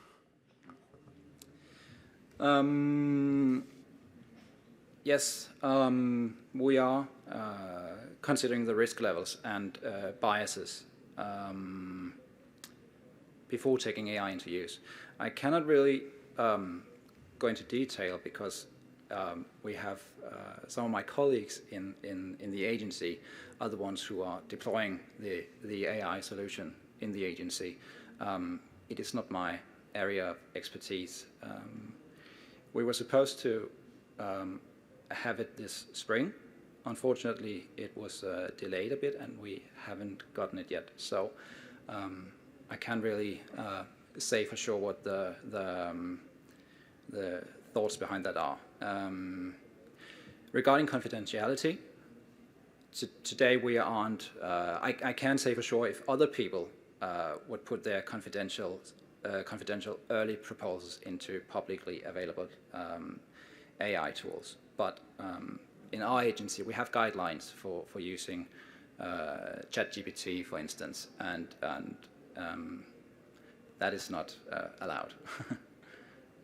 So for the example that I gave you earlier, we took a finished proposal and put it into a publicly available AI system, ChatGPT, because it was public already, and so is our guidance. But confidential proposals would only be for closed ecosystems within our agency or within the organization of other departments, ministries, agencies, so forth.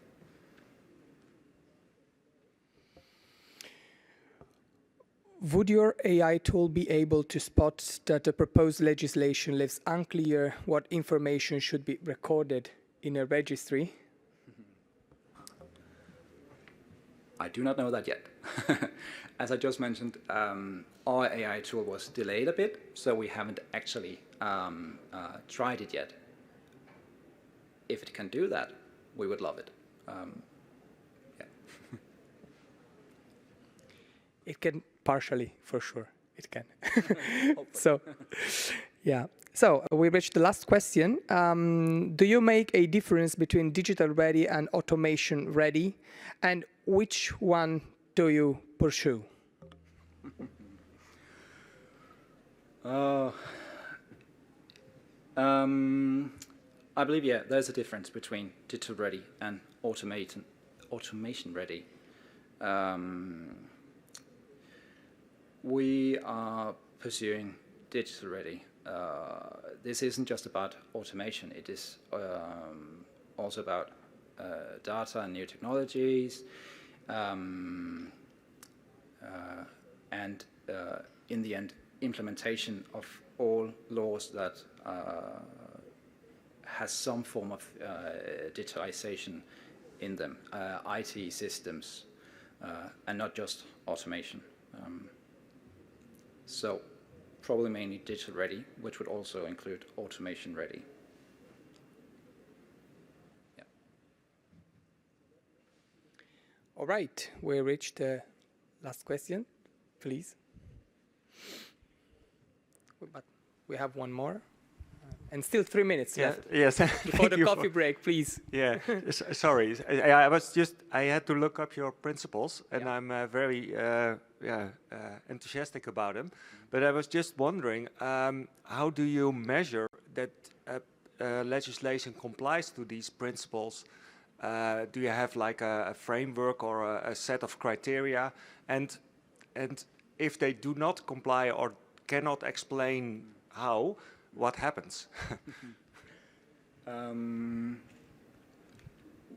Every year we make an annual report that shows how much, let me start over, our Secretariat supplies the ministries with recommendations. What we do in the end is, in the annual report, we look at how much they comply with all recommendations. They do not need to comply. Well, they need to comply, but we can sanction them if they don't. So the sanction sort of is that we'll just show in our annual report that they don't comply. But what it is that they, if they comply, they have to explain how they comply. And if they do not comply, they also have to explain. So it's complain and or comply and or explain, and not just comply and explain. But no, there is no set of criteria. It's very handheld at the moment, to say the least. It's not a clear rule according to the principles. Yeah, I know, and that is why we are looking at our methods.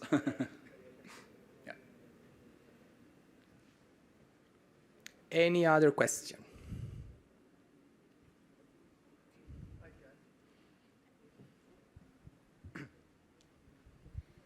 Yes, hello. I was wondering about your search for identifying the most clear and concise language possible that could both be interpreted in the same way, both by humans and AI models. But neither are deterministic in nature. So isn't it a vain quest to try to identify this essence of language that is unambiguous? And don't you risk creating some kind of newspeak that mere mortals or Danish mortals understand? Yeah, it's definitely a balance. That's for sure. At the moment, I don't think we're pursuing a clear semantic language per se, but we're trying to get rid of the stuff that is clearly ambiguous. Because this language is it's in the guidance itself, not in the laws being drafted. Yeah, exactly. And the guidance was, as I said, made in 2018. And some of it was actually based on stuff that was even before that. So way before we had generative AI, and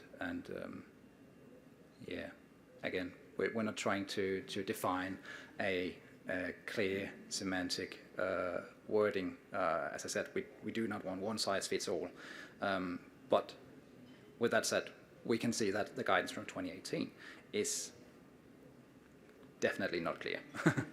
And as you said, it doesn't really follow our current guidelines. Yeah.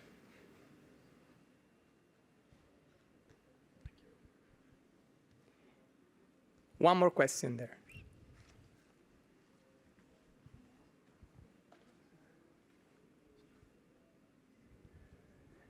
So it's a little bit tricky question, but do you think a guidance in Danish would differ from a guidance in Danish written by the Commission? So the very concept of being ready for digitization, is that a member state issue or could it be centralized? That is a tricky question. Everything could probably be centralized, but the question is if it should. It is my understanding that digital-ready policymaking in the EU is heavily inspired by how we do it in Denmark. In that sense, it's sort of being centralized already. And as we're looking at our methods and principles and guidance, we are, of course, also looking at how the EU is doing it. If not to do the same, then at least not to contradict what the EU is doing. Yeah. Any other questions? Eventually, you can, I hope you will attend the next session of the workshop that will take place soon after, right after the coffee break. Maybe still adding a couple of reflections regarding the last question, the question regarding the vagueness of legal language, which is very interesting. And I very much shared the statement that the legal language is vague, like all linguistic areas, but there are other principles of constitutional value, I think, to the principle of transparency towards citizens and the principle of legal accessibility, so accessibility of legal knowledge. And I think that the good balance should be, the best balance should be found between the extreme, let's say, the last stage resort in front of the judge. So ultimately it's for the courts to provide the correct interpretation of the law, but at the same time, I think that the attempt of modeling legal language should be to go into direction of ensuring that the citizens have free access and easier access to the obligations that are set upon them, and that should be the ultimate attempt of our efforts, also from the digitalization side. So, if there is no further questions, we can close this first session, and we have one more question. Maybe the very last one, and then if there are more, please just attend the next session and you will be I'm sorry. able to ask to all of Yeah, very quick question. I'm sorry, I'm from Japan, and I actually had been studying a lot about the DRL of Denmark in order to introduce this concept to the Japanese government. And I believe that any of the country is the same status, that the law and regulations doesn't meet with the current society. And that actually affects a lot of when executing the law in administration in the public sector, the workflow doesn't match. And that is one of the benefits that the Denmark is trying to solve. And very curious that do you have any KPI, or can you explain us what kind of cost-benefit performance that you could make as, I don't know, like a billion of euro, for example, you could make it better for the Denmark, for example. That really helps to bring it back to my government. Thank you. Unfortunately, we do not have a cost, what's it called? Cost-benefit analysis, exactly. It is a shared belief by our politicians back in 2018 that this would help, and if we can point to an IT system that hasn't really been considered during the lawmaking process, then we have already saved money, but we do not have a cost-benefit analysis. There is a financial impact, I suppose, for the Interoperable Europe Act. So in terms of what kind of financial positive outcomes will bring the implementation of the Act itself at the European Union level. And this is maybe something that could be interesting for you to bring back, and you can easily access it when you access the piece of legislation. So. Okay, so thank you very much, and I would close this first session. And thank you very much again to the speakers and to all of you. Thank you.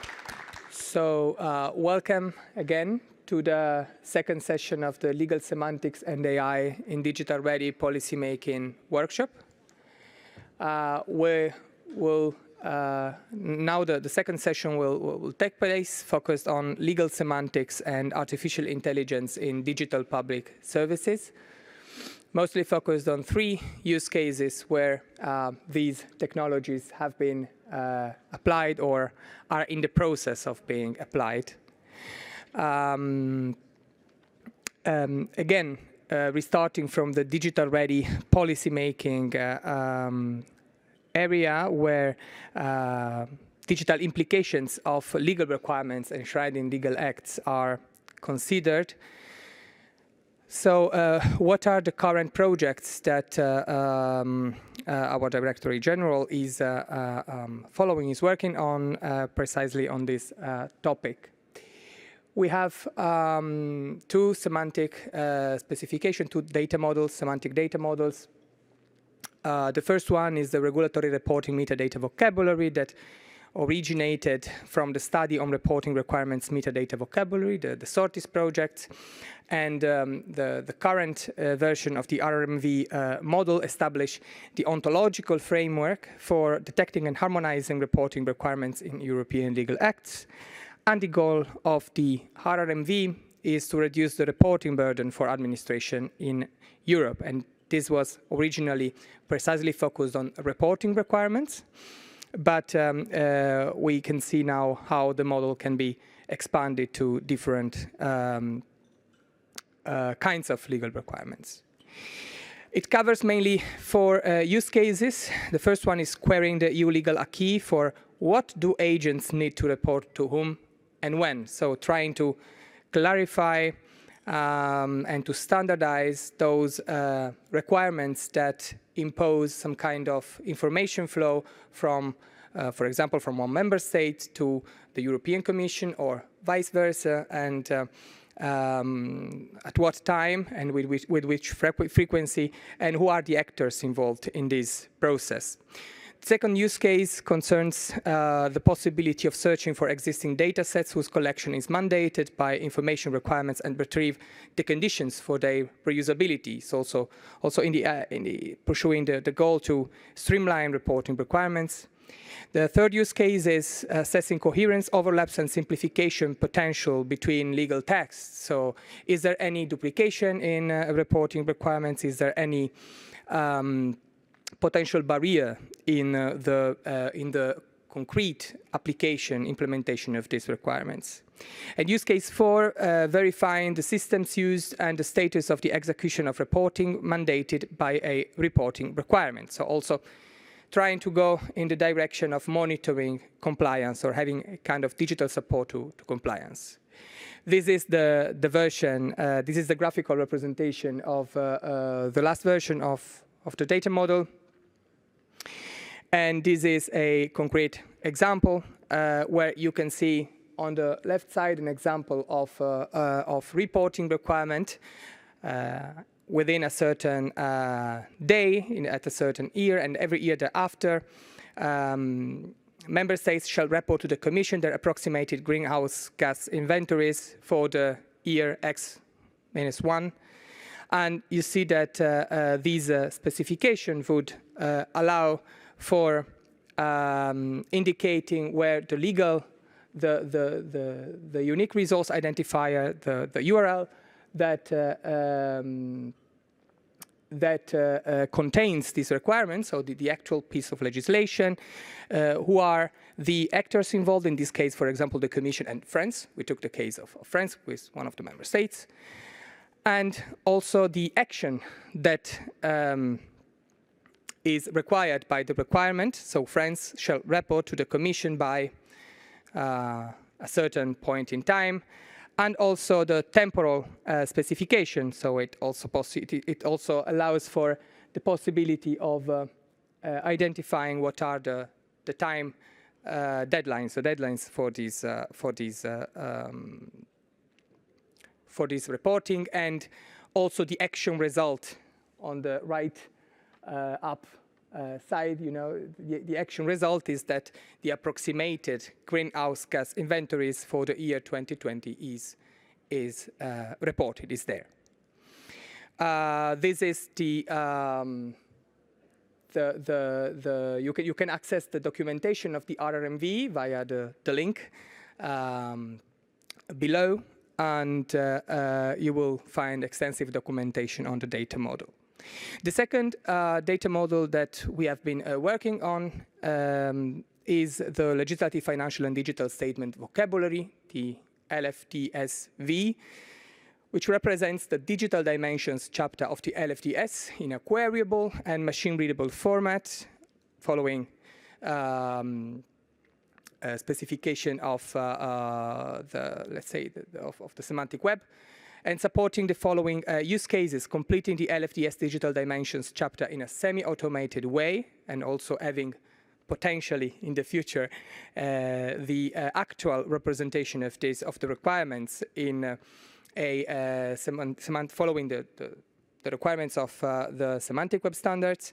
Use case 2, draft requirements of digital relevance in legal texts using a streamlined and digital-ready approach, so also creating some kind of repository that could support legal drafting of these requirements. And use case 3, convert the LFDS digital dimensions chapter into an interoperability assessment report. Again, going back to the legislative, financial and digital statement that serves as an interoperability assessment in the European Commission, you can see that the first section concerns the collection and documentation of requirements of digital relevance, and this is the portion of the data model graphically represented. This one can be seen a bit better, can be read a bit better than the previous one, where you see that the requirement is modeled via the class requirement. We have a subclass that concerns requirements of digital relevance, and each requirement produces actions, different actions, like for example the act of reporting, and these action must be complied, must be performed by agents who also have a role, a specific role when they are performing these action. The data model, by the way, it is in this current version. We are releasing a new version of this data model by the end of this year. And in this case, you can see that also the digital solution part section of Chapter 4 of the interoperability assessment concerning the documentation of, concerning the analysis and assessment of the digital solutions, in this case is expressed via the class ADMS asset, which is linked to the class of assessment to express the act of assessing indeed the solution itself, with the subclass solution assessment, focusing precisely on digital solutions. And this assessment also results in a statement, so the actual artifact that is produced following the action of assessing, and the overall pattern is linked to the requirement and the action linked to this required by the legal act. Okay, we have also undertaken some activities related to the implementation of artificial intelligence methodologies to semi-automate the completion of the interoperability assessment, but my colleague Alessio will tell you more about this later on. And I would like to thank again the speakers that will present us their use cases in this second session. beginning with Ms. Anna Lewicka and Mr. Andrzej Józefczyk, that will present Poland's pilot application of retrieval augmented generation for regulatory impact assessment. This showcases how large language models can be grounded in authoritative legal sources to support evidence-based policymaking, addressing the challenge of accessing and synthesizing relevant legal information during the policy development process. Mr. Alessio Nardin will introduce AI for DRPM, a hybrid AI system that can be integrated in the digital-ready policymaking lifecycle. This presentation demonstrates how AI tools can support the requirement identification and assessment processes discussed in session 1, moving from manual analysis or mere manual analysis to automated, semi-automated, scalable approaches. Finally, Ms. Katrin Jenrich and Mr. Moritz Blum will present Germany's work on interoperable legal terms and data matching, showing how semantic technologies enable consistent interpretation and application of legal concepts across different jurisdictions, directly addressing the interoperability challenges inherent in the European multi-level legal orders. Again, after these 3 presentations, we will have a Q&A session, so please feel free, beginning from now, to ask your questions, and yes, we will address them all at the end of the presentations. So I would then leave the floor to Anna Lewicka, who is Deputy Head of Regulatory Impact Assessment Unit for the Chancellery of the Prime Minister, Poland, and Andrzej Józefczyk, who is Senior Specialist, Department for Impact Assessment Unit, and also Department for Consultations and Analysis of Public Opinion, both from Poland. Thank you.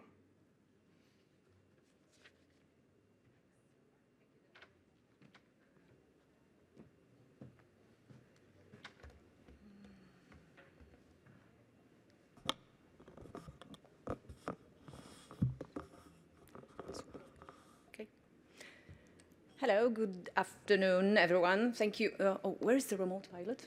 Can I just... Oh. Okay. It will be useful, yeah.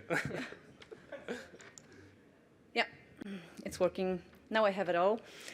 Good afternoon, everyone. Thank you for having us. Actually, we are really delighted to contribute to today's discussion.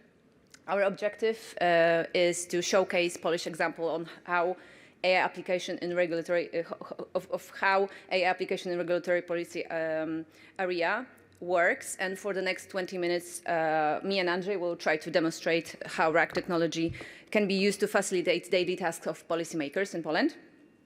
Our daily routine is to navigate through complex legislation and vast amount of this legislation, so actually it's a nice change to be here and to be able to demonstrate the first insights of this actually grassroots initiative. So our presentation will be divided into 5 main parts. We will first cover the context of regulatory impact assessment in Poland and the challenges we face.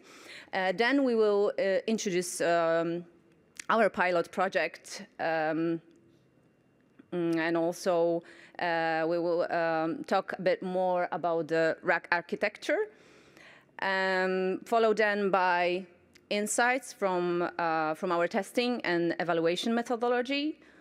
And finally, we will talk a bit more about the outlook for implementation and the future perspectives, if the times allow.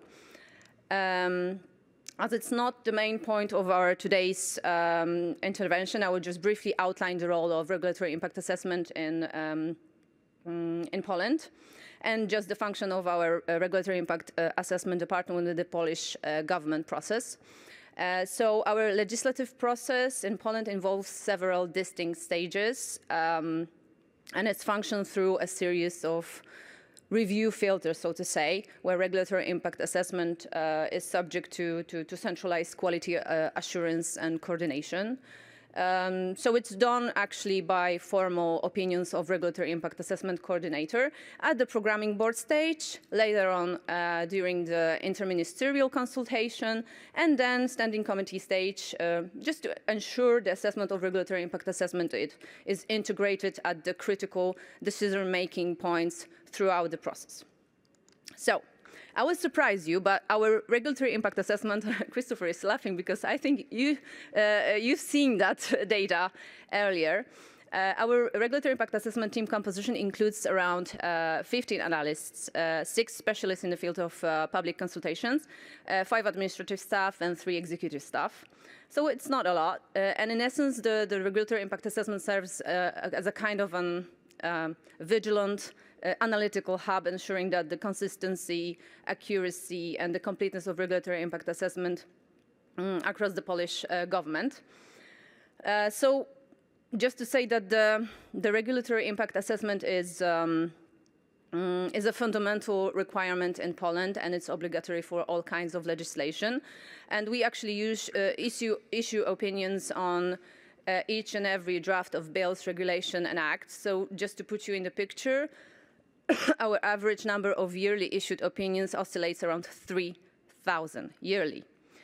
So we can compare it with the number of our analysts that you already know. That gives us monthly more than 16, 17 drafts of government issued per person monthly. So it's a lot. It creates certain bottlenecks, certain challenges. What we are also struggling with is the dispersed knowledge. The critical regulatory impact assessment documents are being distributed via different platforms, different places. And another challenge that we are struggling with is regulatory impact assessment task forces being rotated in the ministries and in the agencies. That leads us actually to a constant need of support of regulatory impact assessment support, which can be a challenge when we are facing this growing amount of regulatory proposals. So actually all of that brought us to a concept of a virtual regulatory impact assessment that can be a support for both the regulatory impact assessment task force unit in the ministries and the regulatory impact assessment coordinator that reviews all the regulatory impact assessments. So let's face it, writing a regulatory impact assessment isn't the most thrilling thing to do, especially when it means digging through mountains of instructions, guidelines, I don't know, reports, or instructions concerning how to quantify the costs and benefits, and just hoping you don't miss anything. So we thought, what if we had a chatbot that could actually do the digging for the civil servants?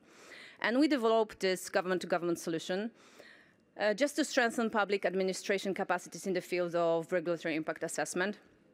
The solution ensures actually the standardized and consistent regulatory impact assessment procedures, promotes the use of clear and accessible language, and incorporates best practices that can be shared across the institutions.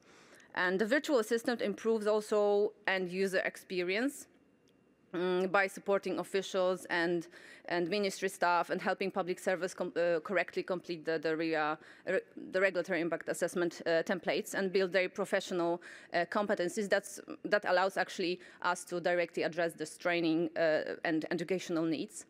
And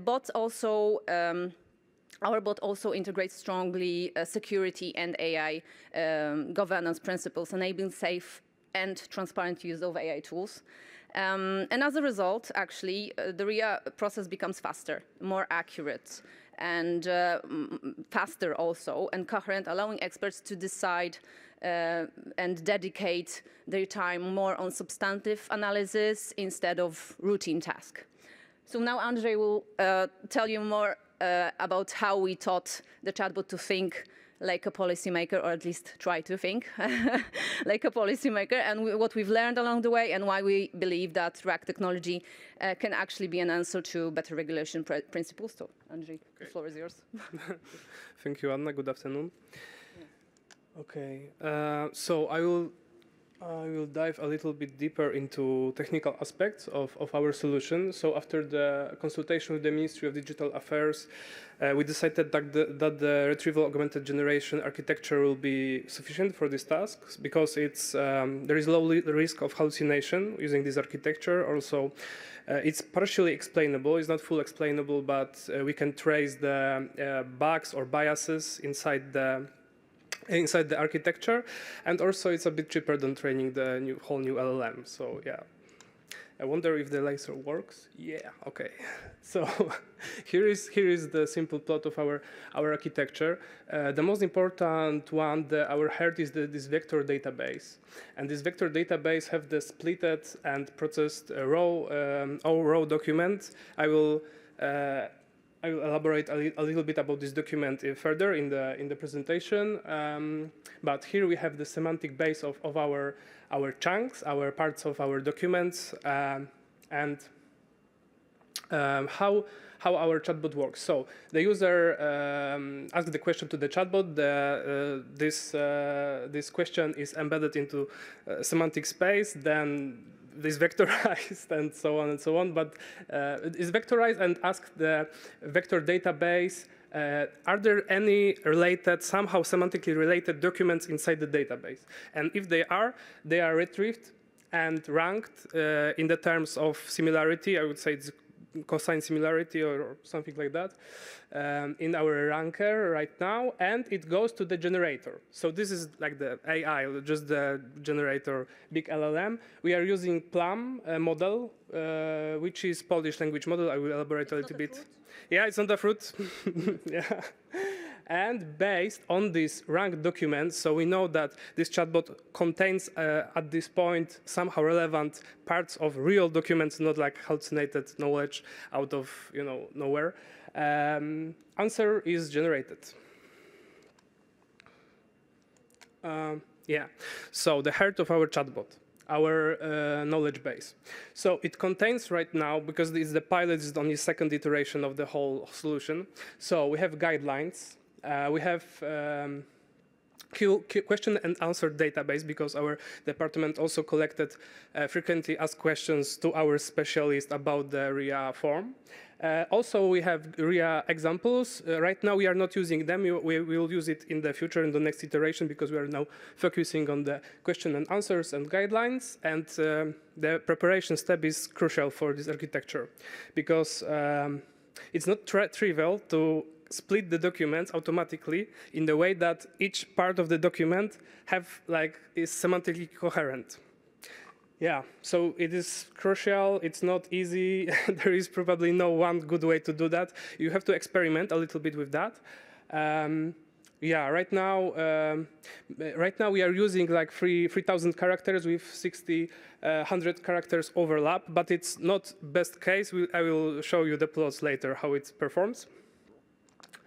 And Plum. Plum is a big, large language model. Sorry. Which was trained on the Polish language and on the administrative context. So it excels on the Polish legislative text in creating answers on topics related somehow to the legislation, compared to the, for example, GPT 4.0, if I'm not wrong. So yeah, we are using that because we know on which documents it was trained. We know that it goes in Polish, and also it's good to have some Polish accent in our architecture, of course. Okay, so this is the layout of our pilot application. Yeah, so it's unfortunately in Polish, but believe me, it's a very nice answer. Yeah, and here you can see that this is like one sentence, and here you can see the link to the chunked document based on which it was generated. So here you can even like click on that, and the chunked document will be. Yeah, it will show the source of the generated sentence. And a little bit about evaluation, because evaluating such living structure as this RAG system, it's not easy, because there is a lot of things that cannot go well with this whole generation and semantically coherent parts of unstructured documents and stuff. So we started with very simple expert review. So we asked our specialist how well this chatbot generates the answer from the scale from 0 to 6, when 6 is completely he answers like a colleague from work, right? But then, because it's not, it gives you like the big picture of how this RAG works, but to fix that, you have to go deeper into that architecture. So we created evaluation hackathon in our department when in which we dive a little bit deeper into like chunking, a little bit deeper into input sensitive questions somehow. I will elaborate. Then we are gathering feedbacks from these parts of evaluation. We'll organize meeting with our technical colleagues from the Wrocław University of Technology, and we'll somehow try to fix the bugs, right? And also, this process will be iterated millions probably times, right? So the architecture evaluation. So during the hackathon, we from the other measures, we use precision and recall. Recall in the not like classical sense, in the other sense because we don't have labeled data set, but I will elaborate further. And at the user evaluation, yeah, I already told that, so I will skip because we don't have time. Here is the plot. Here is the plot, histogram of average question score. Okay, yeah? Okay, so I will try to be slower. Yeah. Okay, so right now here we can see these outliners, right? Because they are bad, we call them outliners, right? But we know that on the two questions, probably about the third point of RIA form and ninth, I believe, the chatbot didn't create good answer, and after digging, I figure out that it's because of the chunking. It mixed couple points of RIA of documents about the RIA, and that's why it generates some kind of unuseful answer. Yeah, but and here we have the good answers, I would say. If every answer of the chatbot would be around the 4.5, I would be very happy. But we are going to this direction. We have, so it's probably missing something, but it's pretty good. Yeah, I would say it's more helpful than GPT because it hallucinates a lot about this special Polish RIA kind of knowledge. So it's better than, for example, GPT in this case, I would say. And here we have the fillers. So it's not good answer, it's not the wrong answer, it's just filler. So you don't have this knowledge you need, but it's not hallucinated, you don't have the wrong knowledge. So this is the part we need to fix the most, yeah. So. And here is the hackathon evaluation, only part of it, because we evaluate a lot more only that the precision of our chatbot. So precision is a simple measure. It's just relevant retrieved documents from the second slide and divided by all retrieved documents. So we have this very big spike around the 100%, which is super good, I would believe. Yeah. And we have also like this mess around this from the 0 to 0.6. And for my opinion, because like this is not the field that you can tell for sure something it is like that, but in my opinion, for my research in the topic, is the case of chunking. The chunks are too big, they are not like super precise, so some of the analysis would say that, okay, this is not relevant, but our vector database told that it is relevant. So I would say this is the issue of that, but wait for another plot. Yeah, super bad. So we have our recall. And what is the recall? Classical recall is relevant retrieved documents divided by all relevant documents in the corpus, but we don't have this number. Because our data set is real world, we don't have labeled data set. It's super time consuming to do that, so no. Our recall is it's subjective measure of our analysis, how well this answer covered the topic. 100%, half of this inside intuition of our analytics. And it turned out that we have even if the vector database worked pretty good because we have 100% of the precision, here on the recall we have these gaps everywhere, right? So we have to be, we have big knowledge gaps inside our vector database. We have to fix that. And this is evaluation summary. So of course, knowledge base too limited. We have to add another document. They are unstructured. So we have to structure them, chunk them. A lot of work, but we have to do that to make our application works. Also, chunking improvement. This is also like finding the right method to chunk these different documents, because we have these guidelines. We have this, for example, we'll have even Constitution of the Republic of Poland, because somebody will ask about this. So what is the semantic connection between like guideline and constitution? Like, I don't know, right? Probably nobody knows here. And chunking this kind of documents, it's just hard. But I would say that LLM-based semantic chunking can help, because LLM can somehow retrieve the context. Maybe not on the legal acts, because they are hierarchical somehow, so the definition is somewhere back then, like 100 pages ago, and you are using it right now. So maybe not on this text, but on the guidelines, on the question and answers, maybe. Yeah, I will for sure try this LLM-based semantic chunking. And also, bots should communicate better knowledge gaps, because it doesn't satisfy for user that, okay, I don't know, and what? Why don't you know? Because you are the tool that should give me the answer, and this is frustrating for most of our external users, that probably our bot should communicate his likes better. So maybe Anna will take the place. So after that, because we are running out of time, just a short glimpse of how our strategy for the implementation looks like. Our implementation strategy and the outlook is divided into 5 stages. And we began, as Andrzej told already, with the research, and where we explored the use of RAG technology for administrative purpose. And next we move into a pilot project based on a Polish AI model called PLAM. It stands for Polish Large Language Model, when we collaboratively design and develop the first working prototype. The third stage is where we are at now, actually. So we are focused on testing phase and architecture tuning. Then follows the pilot rollout across the selected ministries, introducing local fixes and improvements based on collected data.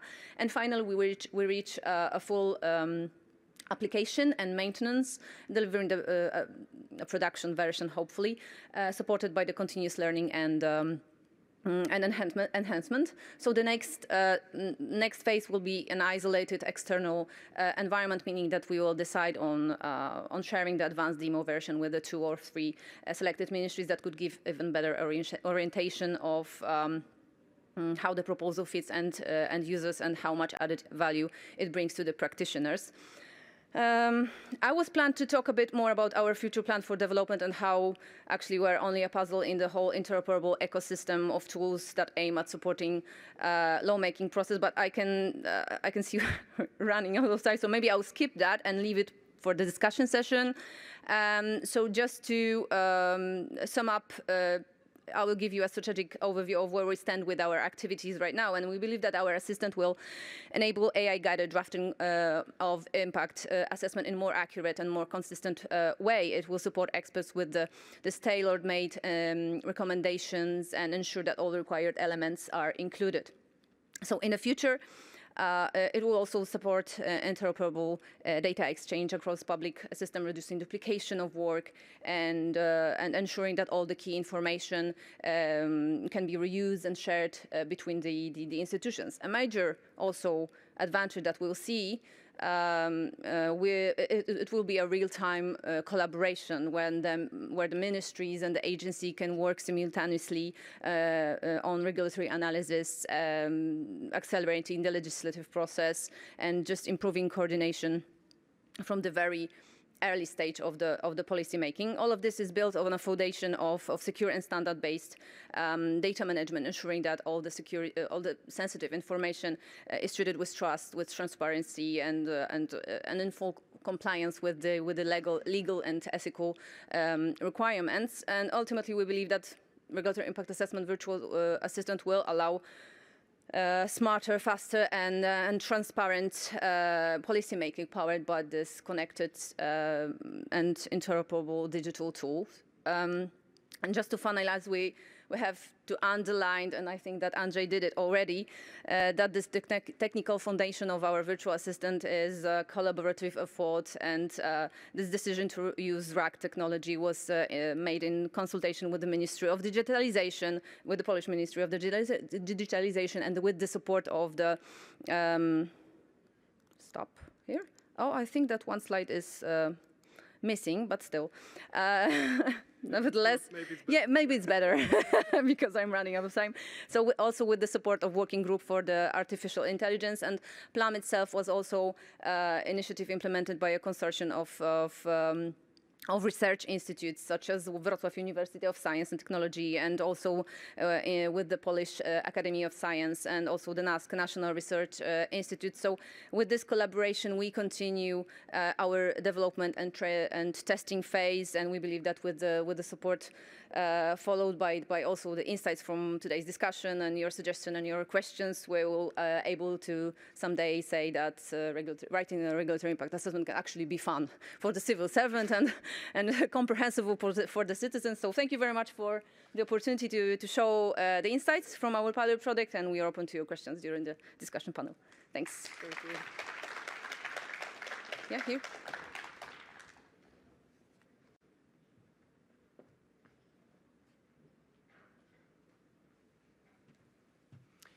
Thank you very much for this very insightful presentation, and now I can leave the floor to Alessio Nardin, who is the legal informatic expert at the Digital Ready Policy Making team at the European Commission, who will present artificial intelligence for digital ready policy making.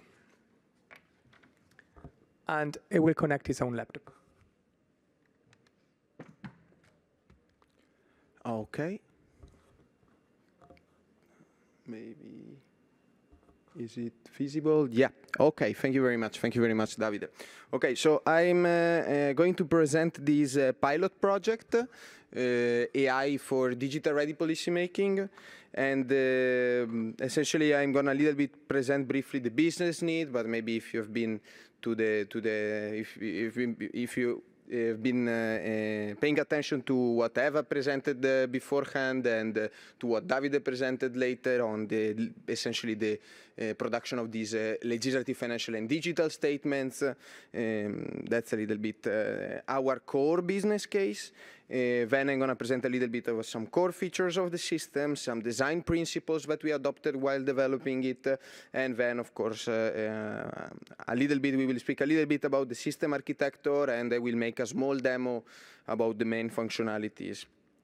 So Davide and Eva have been speaking about digital statements and how this is actually a manual process. Essentially, legal texts are drafted in the existing legislative drafting tool, LEOS or EDIT, as deployed in the Commission, and then later were published either in EURLEX or in the Interoperable Europe portal.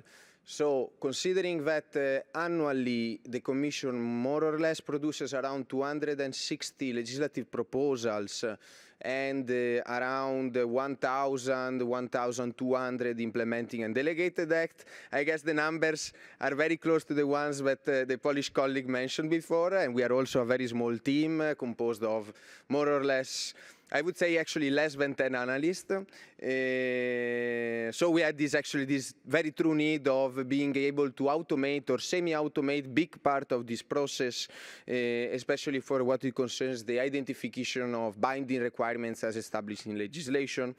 And actually we wanted to have the policy officers to increase the time that they can actually spend on providing added value work, essentially reasoning about the design of the policy, reasoning about the architecture of the systems and the requirements that needs to be imposed on these systems architectures, instead of just essentially filling in a form and making sure that the form looks right and that all the various elements are taken into considerations.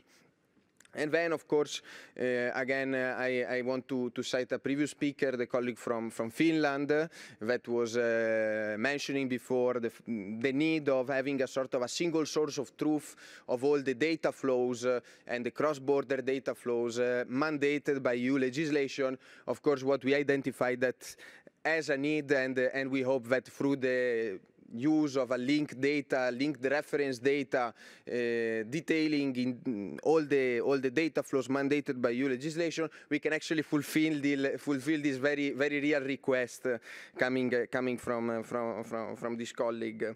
And of course we don't do it only for essentially having a database of data flows, but essentially this enables a series of different use cases, like the automated monitoring of the Interoperable Europe Act, essentially enabling the reuse of this data for performing targeted legislative simplifications. And now we hear a lot about legislative simplification and how to increase the competitiveness. In the DRPM team, we think that this can be an ingredient into this system, and then of course this can also lead other I would call resource intensive services like corporate IT governance or like strategic IT governance, and it can help them making better decisions, or at least have a reduced amount, spend a reduced amount of time in taking this decision. And then we of course we have the aspect of increasing the findability of data that is collected via regulatory reporting, and increasing in general the findability of data that's held in the public sector. We want to make sure that all the data that is collected can be reused, respecting all the requirements and the legal boundaries related to this data. So these are essentially our main use cases. I took here a screenshot from our colleagues in Germany because I also wanted to a little bit frame. This is a screenshot that I took from their digital check page, and I really like the way that they model this digital ready policy making process. And here actually I want to make sure that where do AI for DRPM enters into place, it enters only at the moment of documentation. So the scope of this prototype, it's not about assessing whether something is digitally relevant, it's not about ensuring and designing a policy, it's actually about after the policy is designed, how can we collect all this information in a, I would call it in an automated way as much as possible, in a way that we free resources for performing actually the analysis that are needed before. So many thanks to the German colleagues, by the way. I really like the way they modeled the overall process. This is a little bit the user flow, I would call it. So we have a step where we import the document, the regulatory document. This is a pilot, so what we are working with is mostly adopted legislation for testing and improving the system. Then we have a second step that would require the identification of binding requirements, essentially, so a sort of a classification task. And then we have a sort of an analysis based on those requirements, a sort of an analysis of we created a sort of a workflow where this analysis is facilitated according to the digital statement template, essentially. And it's in a way, you could call it a sort of a manual RAG process where the retrieval is performed via the initial classification. It has a set of features. Okay, we know that we want to apply it in context where the security of the data needs to be ensured. So it was very important for us since the beginning to design it in a way that would support sensitive, non-classified data. We wanted to have a modular microservice. We don't want to build multiple microservices or huge single monolith applications. We want to have something that we can plug in different places, and if different applications want to make use of this sort of legal analytics tool, they should be able to do it. This is why we try to make it fully interoperable with existing legal informatics standards, such as Accomantoso. So if you have Accomantoso documents, they can be imported into the system. And then essentially what we also want to be able to export this information in the form of linked data, so to associate it. So in this case, the main export functionality would need essentially it's RDF, RDF XML, Turtle, whatever serialization works best. So this I mentioned. We want another important aspect is that it needs to fit the existing processes that are present in the organization. We don't want to create a new business process for the policy officer that is already busy with a lot of different things. It needs to think about a lot of different elements. So it needs to be, in our case, integrated into the drafting tool. So the system needs to, the policy officer shouldn't even realize that it's changing his own ways of working, so using a different tool, a different interface that needs to learn from scratch. It should actually be integrated in what's already is used to in order to facilitate adoption, essentially.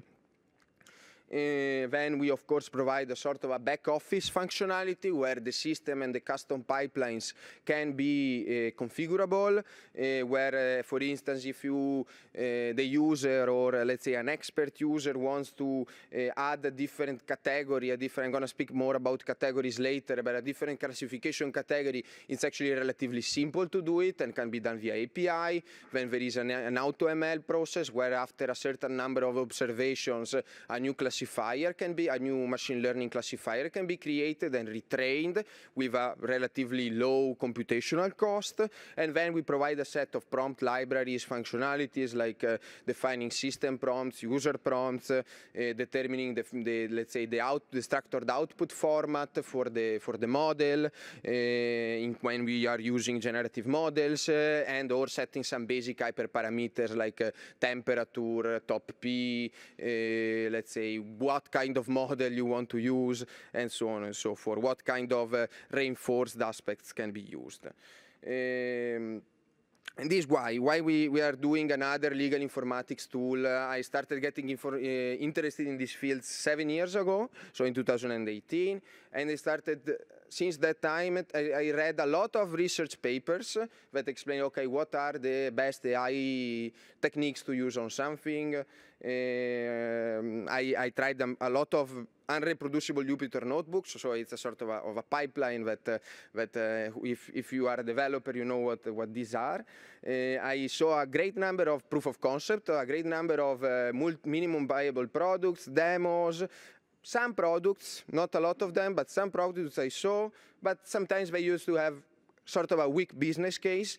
And after these 7 years, I realized, okay, now we really need something that can go into production, that can be used, can be reused, and it's built with best design principles in mind, at least the attempt of best design principles, because otherwise we keep reinventing the wheel. And we don't want to reinvent the wheel in this case, where we actually should take advantage of our experience and make use of the standards that are there.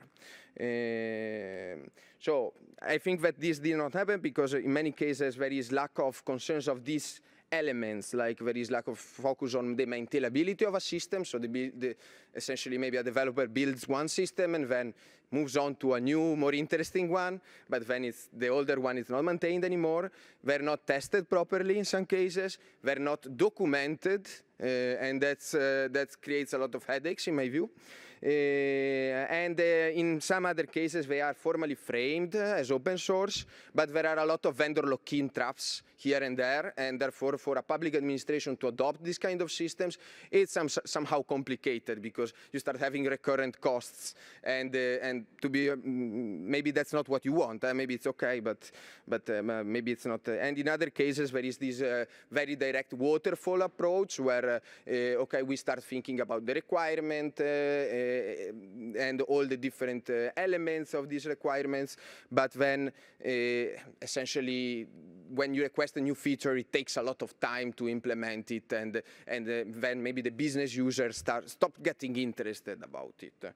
So essentially, when we started building this microservice, we tried to keep it small, and we consider that at the center of this, other than of course all the usability, the usefulness of the use case, the fact that it answers a needs, but that the code quality and the openness by design should be at the center, in a way sort of a public money, public code approach, and we started to embed in all of our operation development approaches, sort of, I don't know if you read Clean Code, which is a foundational book for software developer, but we really wanted to embed these elements, these clean code principles in the design of the system to keep it simple, to avoid the repetition, to eliminate features that are not needed, because otherwise it's, they multiply and they create complexity for the developers.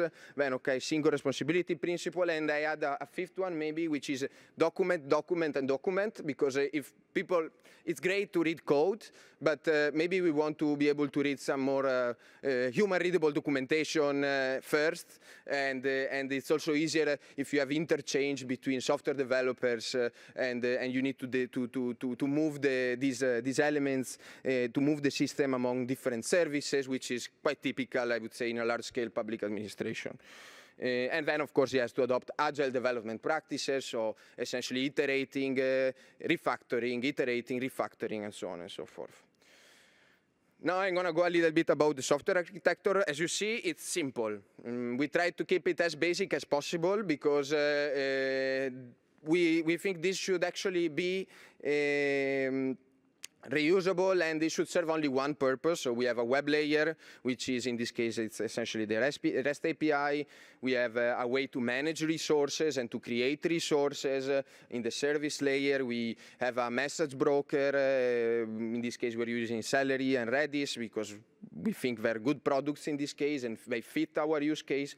And then we have essentially a modularized aspect where all the AI magic, if you forgive me the term, are used. Here we mix a different kind of approaches. We use a set of different, essentially it's built in a modular way where if you want to adopt a specific AI technique at a certain point, you create a module, and that technique can be actually integrated into the pipeline and mentioned into the pipeline.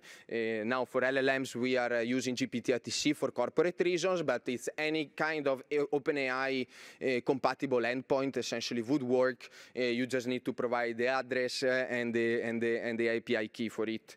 Then, okay, we're using, currently we're using a relational database to store this data, but as I mentioned, we want to export this information into a linked data format, and we adopted a repository pattern to, let's say, provide for this kind of flexibility and to move to a triple store, essentially, to provide this form of persistence. Currently, the main approaches that we are using in terms of AI, okay, are either knowledge-based approaches, so essentially based on syntactic and semantic analysis of the text, some rules.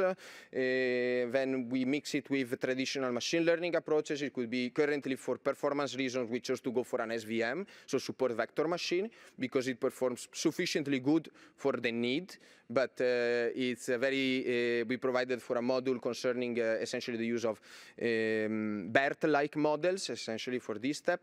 And of course, we provide an interface for LLM with modular prompt configuration and so on and so forth. In our current use case, so the pipeline that we have implemented at this stage, it's actually relatively simple. So we have an initial legal text in a commentoso, or it could be essentially we transform it and in a flat JSON structure where individual articles and paragraphs are chunked semantically in this sense. And then based on now we're using, I told you, we're using an SVM. In this case, we provide for an initial classification that can be reviewed by the user, and then once it's reviewed and evaluated, the system gets retrained based on this. Periodically, weekly, we run a retraining. I'm going to go through this because it's very technical, and later I'm going to put a link to the documentation. And when we have the other aspect, so the other task, which is more generating the individual tables of the digital statements. So Eva mentioned it before, Davide, I think, mentioned it beforehand. It was we have a table concerning data and the type of data and what kind of standards are in this type of data, a table dedicated to digital solutions, what are the requirements mandating that digital solution, what are the main functionalities.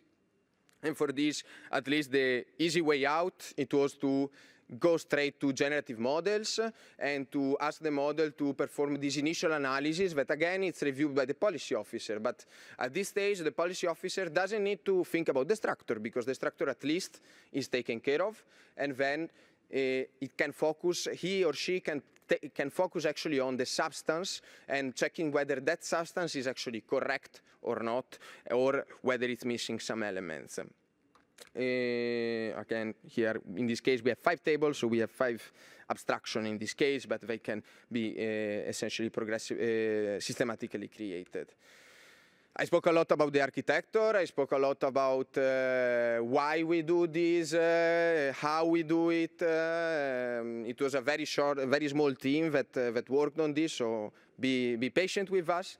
I'm going to show essentially what we did, and later I'm going to speak maybe about what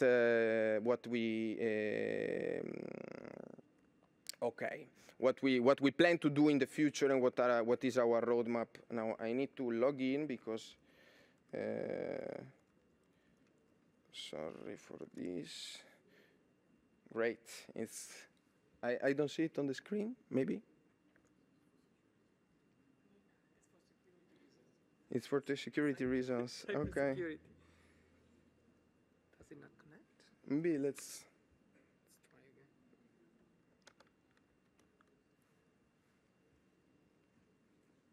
again. It worked before, huh? Like I tested it. Let me see. Maybe it's my laptop.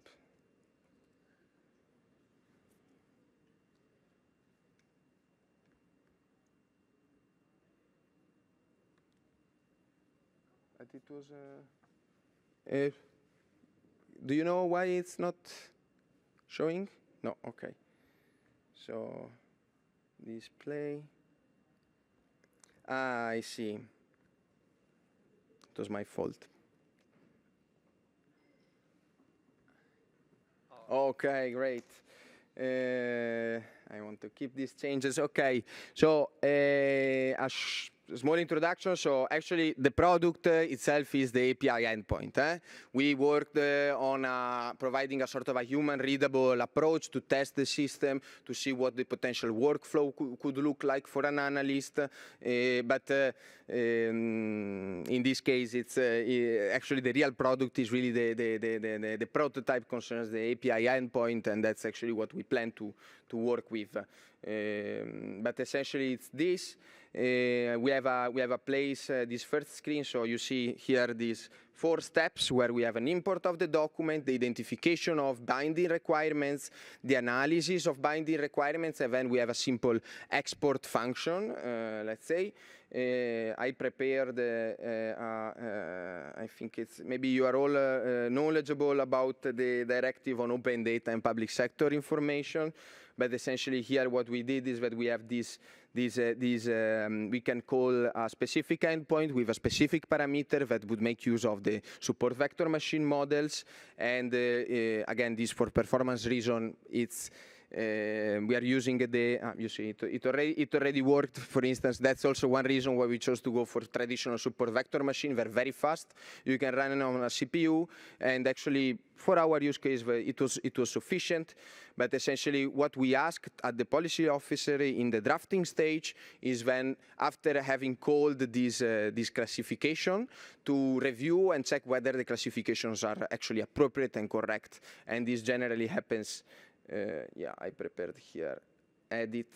Now the front end for in the drafting tool, this would happen more or less here on the close to where the text is actually drafted, and the AI services would be called essentially here. So it is visible, and then once the process goes on, all the entire text can actually be validated so that they can be used for retraining the models and getting more precise. Then we have a second step, which essentially is this classification. In this case, you see, that's why I spoke about RAG, or at least manual RAG, because this initial classification somehow already filters only the relevant requirements, in this case, only the relevant requirements related to data, which are then fed to with a system prompt and a specific JSON schema that creates it, and then essentially we get the fields that we are interested in together with an explanation, because it's always good for LLMs to ask them for an explanation of why they did so in order to make use of their statistical nature, let's say, to somehow force the chain of prompts, the chain of thoughts aspects. But in this case, we have the subject of these binding requirements. We have identified a series of data, let's say, of type of data according to the definition that comes from the digital-ready policymaking support guidance, like documents held by public sector. We have research data subjected to the Open Data Directive. We have dynamic data, in this case made available for reuse, and then we have the famous high-value data sets together with a link and a reference to the requirement. Here you see it on the left side of the table, essentially all the requirements that are imposed on that specific type of data.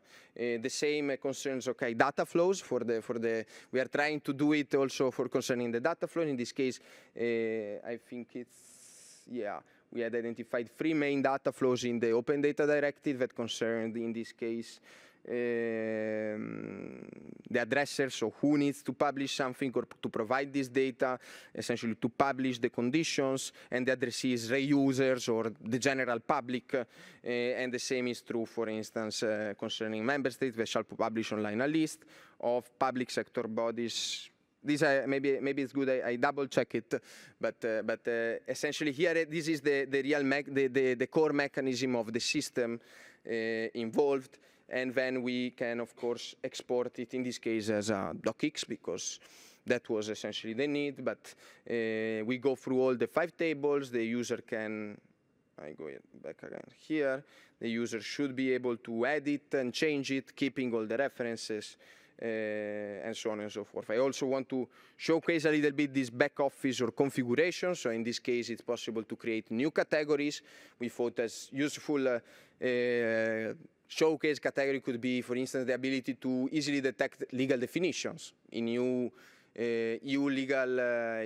law.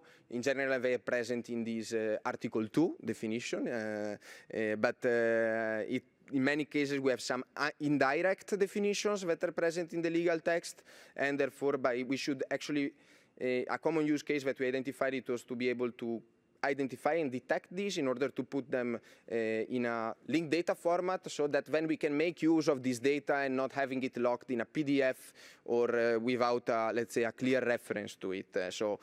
Because we saw cases in our policy legislative drafting support services where a policy officer created new definitions because they didn't know where to look for them, and this multiplication creates legal uncertainty, and it creates more work for the courts. So a lot of snowball effects that we actually do not want, and I would say they're not really auspicable. Or another common use case, it was this delegation of power, and then we provide again an interface for, let's say, retrain the classifiers once the information is validated. The F1 score, in this case, for our needs, it was, I think, 1,000 observation, more or less. The F1 score was sufficient for our use cases, so 84.5, considering that the legal text then gets reviewed multiple times. So yeah, essentially, it's SVM. We know it's a known AI system. Let's say AI approach. It's stable.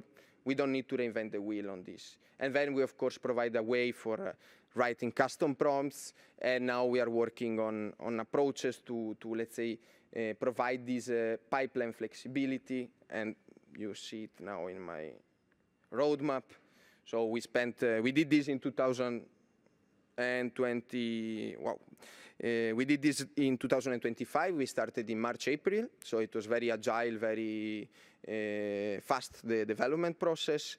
Then we have the goal in January 2026 to essentially integrate this with EDIT. We are now in discussion with the legislative drafting tool system to already provide some form of functionalities to the policy officers and to start beta testing with some selected users.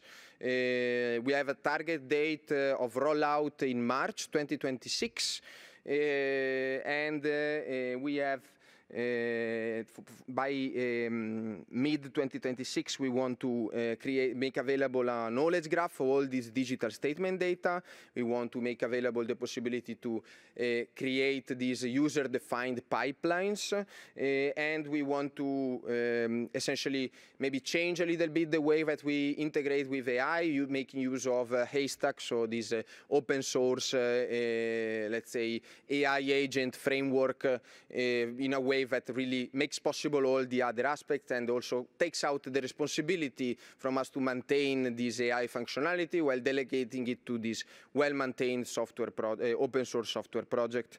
And finally, this is more of a wishful thinking. We identified two main functionalities where we would like for the future. One is to have essentially an MCP server on this whole lot of data that we have available so that other AI agents could actually browse and chat with this data, and then actually a sort of a functionality for the drafter, chat with your key, somehow speak with all the, using retrieval augmented generation to essentially analyze the whole richness of information that the publication office makes available to us, and yeah, and to make use and facilitate a sort of a uniform approach and uniform legislation making, because what we saw being one central service in a way is that in many cases services do not necessarily speak with each other,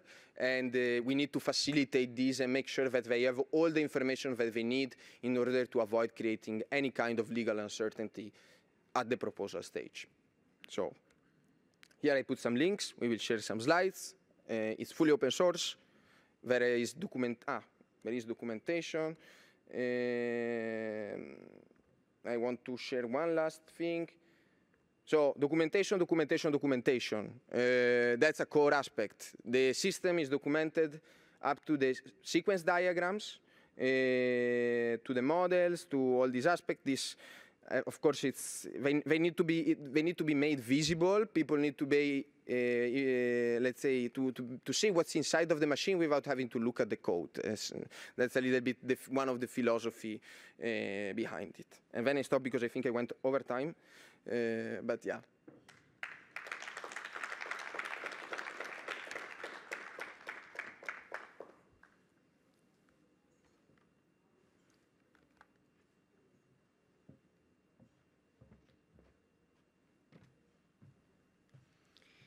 Congratulations again. Presentations that, projects that require more time to be illustrated do need and have more time for being presented. So that's more than acceptable in both cases. And thank you very much again for presenting.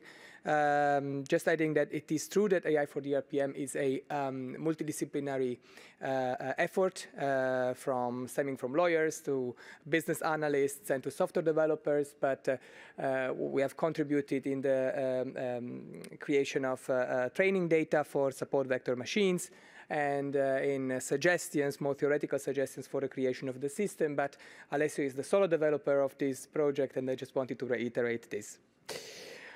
All right, then I would like to ask to our last speakers, Ms. Kathleen Ingerisch from with a digital strategy from the Federal Ministry of Finance, Germany, to come to the floor.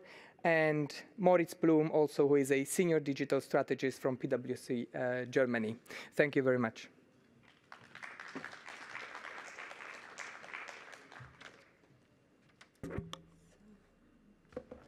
I need a presentation. Maybe? Okay. So, yeah, of course. If I remembered, oh, I must take it. I remembered when we arrived home after the birth of our first child. Instead of relaxing on the couch, we were greeted with a huge mountain of paperwork. We had to take care of the parental benefits, the birth certificate, and the daycare registration. And all for these applications, we had to fill out a huge number of forms and to attach supporting documents. So it was a lot of paperwork if you live in Germany. And my personal challenge was at work how we could do it easier. And yes, we could do it, and with the once only. With once only, the authorities simply exchange the data with each other, and the citizens no longer have to submit any supporting documents. At the same time, it was easier said than done, and we will now show you how we manage it and what this has to do with semantic interoperability. My name is Kathleen, and I'm a digital strategist at the Federal Ministry of Finance. So, to apply for parental benefits, you have to provide the proof of income. And it seems obvious that we should simply obtain the income data from an administrative service where parents have already declared their income. And in Germany, you have to provide your income data for more than 200 administrative services. So it was a question which administrative service we need to get our income data. So in the first step, then we looked at the parental benefits application to see what information was required. But in Germany, we have no standard form. So, and some of the same form for the same application, you have different questions and therefore different data. So, well, okay, it's a challenge. We have to deal with it. And we went looking for a way to have the data in the parental benefit application pre-filled. The tax office knows almost everything, so we found what we are looking for. And the next question was, but we also found data in other administrative services that we could reuse for the parental benefits application. So we went data shopping. So because one administrative service really fulfills all our data needs. So I go to the registration office to get the registration data for use. I stroll to the tax administration to get some income data, and then I go to the registry office for the marriage certificate. And because I want to have the right data, the data I need.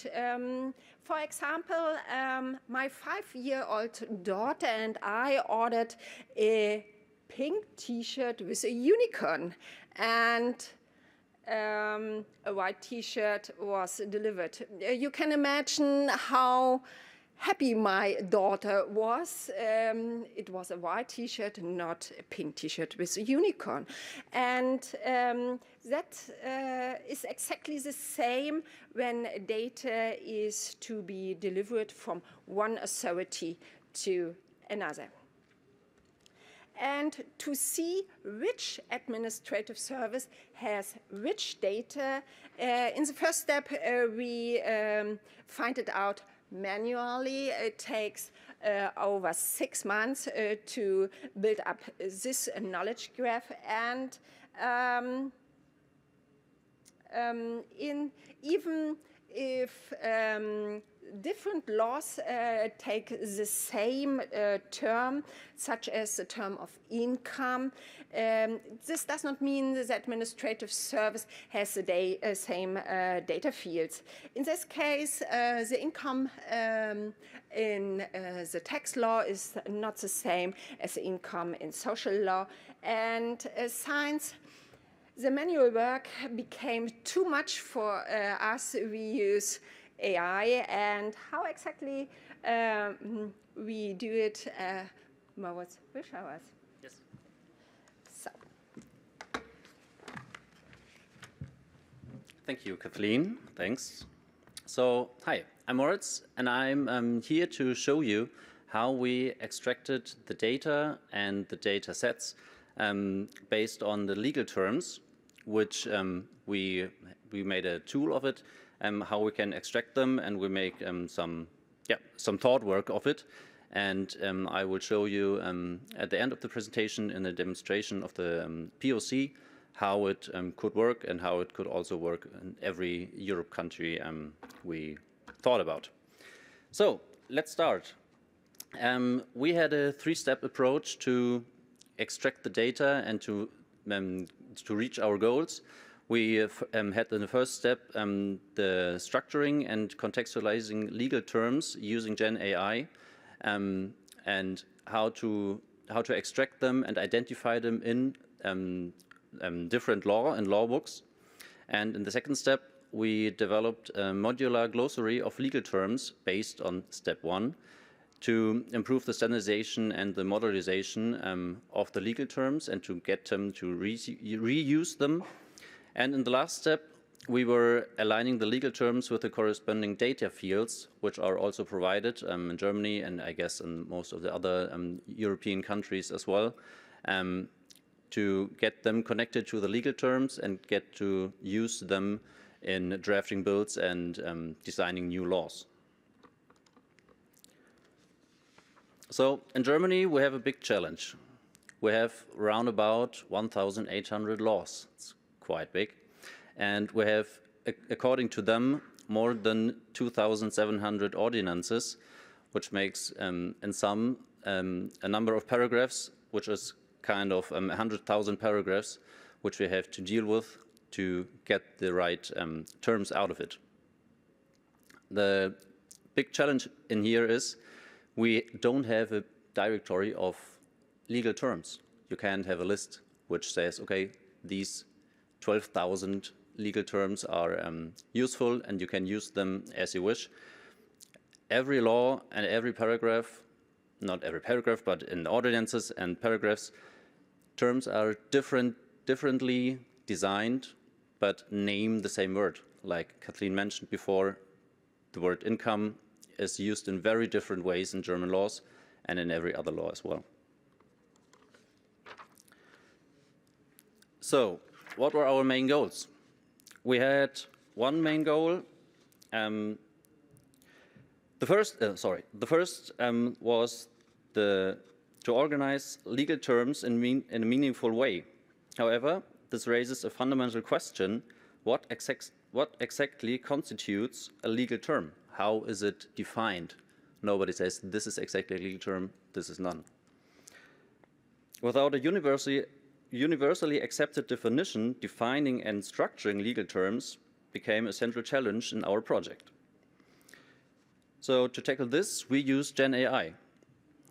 We made some thought work and some Gen AI work to get them defined and identified in current law. So the second approach was to make it clear, to show how it works in a concrete use case. We call it Alexa. Alexa is an intelligent text editor which is provided for legal bill drafters who write the laws, how they can use them and how they can identify with these text editor the legal terms and provides them with suggestions how they can reuse already existing legal terms and not to redesign them from scratch. So this is a quick overview of our goal. I already mentioned that we want to identify the legal terms, the dependencies between the legal terms, and the modules for mapping to data fields and developing intelligent assistance.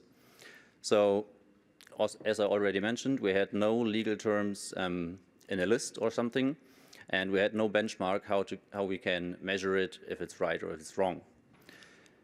So we made 4 big requirements. We want to have a big accuracy in our results that we can use and that we can ensure that it's really the right term we are analyzing and reusing, and we are providing the right definition of the term to reuse it. And we want to have a big consistency. That means that we have the right terms reusing in a different way and focusing on the right connection to each other. And we want to have a big reproducibility.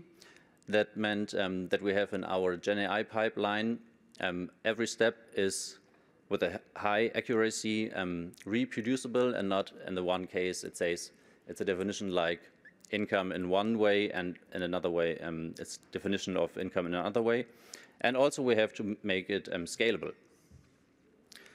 So I have to check. I guess in the manner of time, I will switch to the demonstration of the use case. First, a brief recap of the GenAI pipeline. We had 2 modules in our GenAI pipeline. The first, the income, are the bills, or the laws, or the law books. And then we made in 2 steps the identification of legal terms and showing the references. And in the next term, we modularized it, that we can give in a graph, we can give an overview how these terms are connected to each other and how they are related to each other and how they are located in the German law or in any law context as well. So let's go to the presentation of the use case.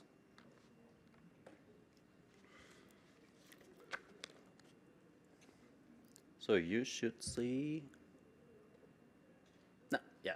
now you can see our front end of Alexa. I made some preparation that will help you to understand what I'm writing, because Alexa is already just available in German. So, and I guess not most of you are speaking German. So I provided a little draft of a bill. This is a bill on regulating income regarding to company success. And I will show you how the tool will detect the legal terms and how the tool will detect the data fields which are provided by the federal government in the Federal Information Management System, FIM. Maybe some of you know it already. So I had the preparation and I said, okay, the draft is about income of people who have shares on companies identified through company registration number. So, and now I can type here, oh, I'll have to space. So, and now the tool detects automatically the word income, in German Einkommen, and we can go here and get provided every definition which is already in the knowledge graph. I have to say it's not the whole German law books in every single detail, We have here, I guess, the social law and the financial law, and I don't know if 20 laws we have in it. And now I got provided different definitions of income, and then I can show them and see some further details on it, and say, oh, okay, no, it's this one I want to use, and then as I anwenden, kind of accept, and then it's directly linked in my draft. So, and then I want to show you the data fields. The company registration number is in Germany the Handelsregisternummer.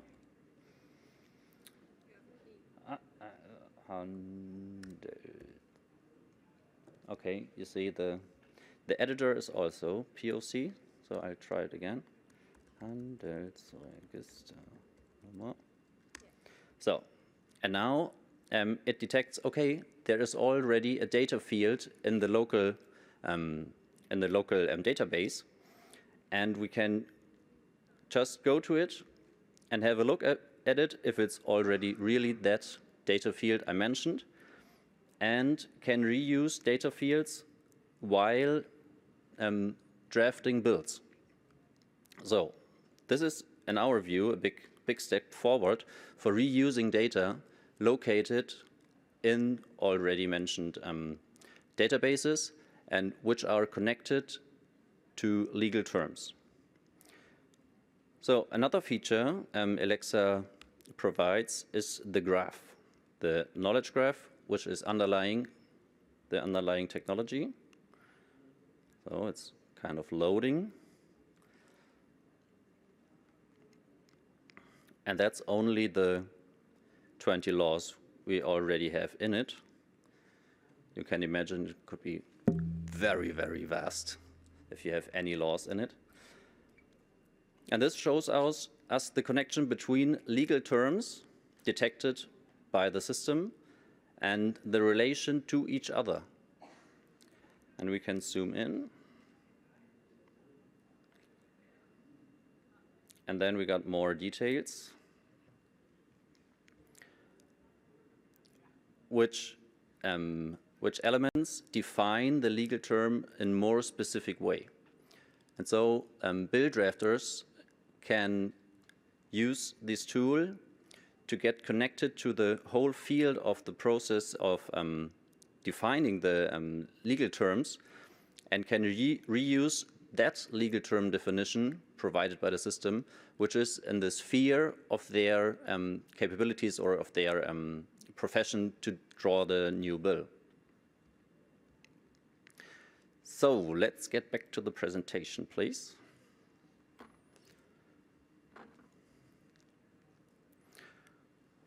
So in order to time, I showed you already the knowledge graph. I showed you a brief insight of Alexa, and yeah, this is Alexa, and as I already mentioned, it's for bill drafters in every ministry in the whole European Union, and it fosters transparency, reusability, automation, and up-to-date data, because it's an up-to-date system which provides every legal drafter the current data.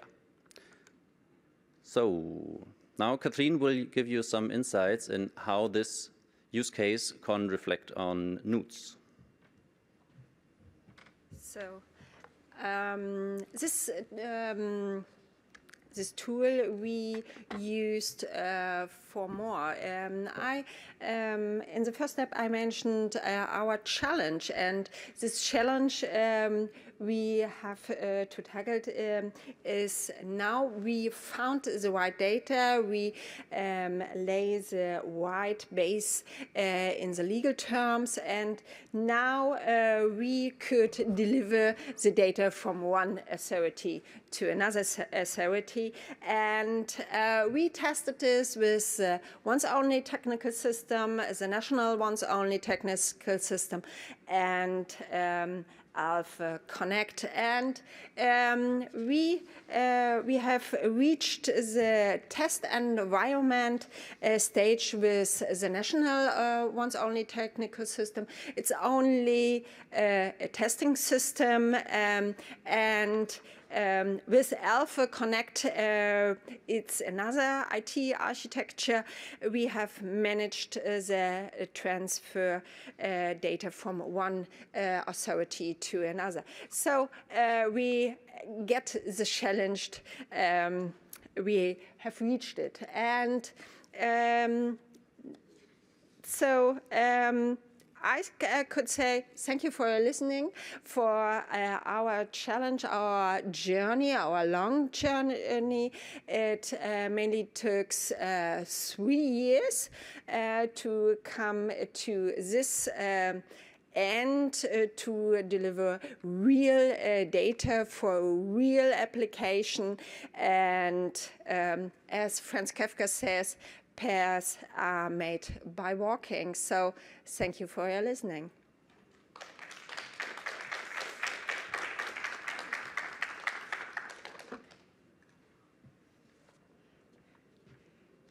Questions? Or yes, no questions. Okay. I will call you back.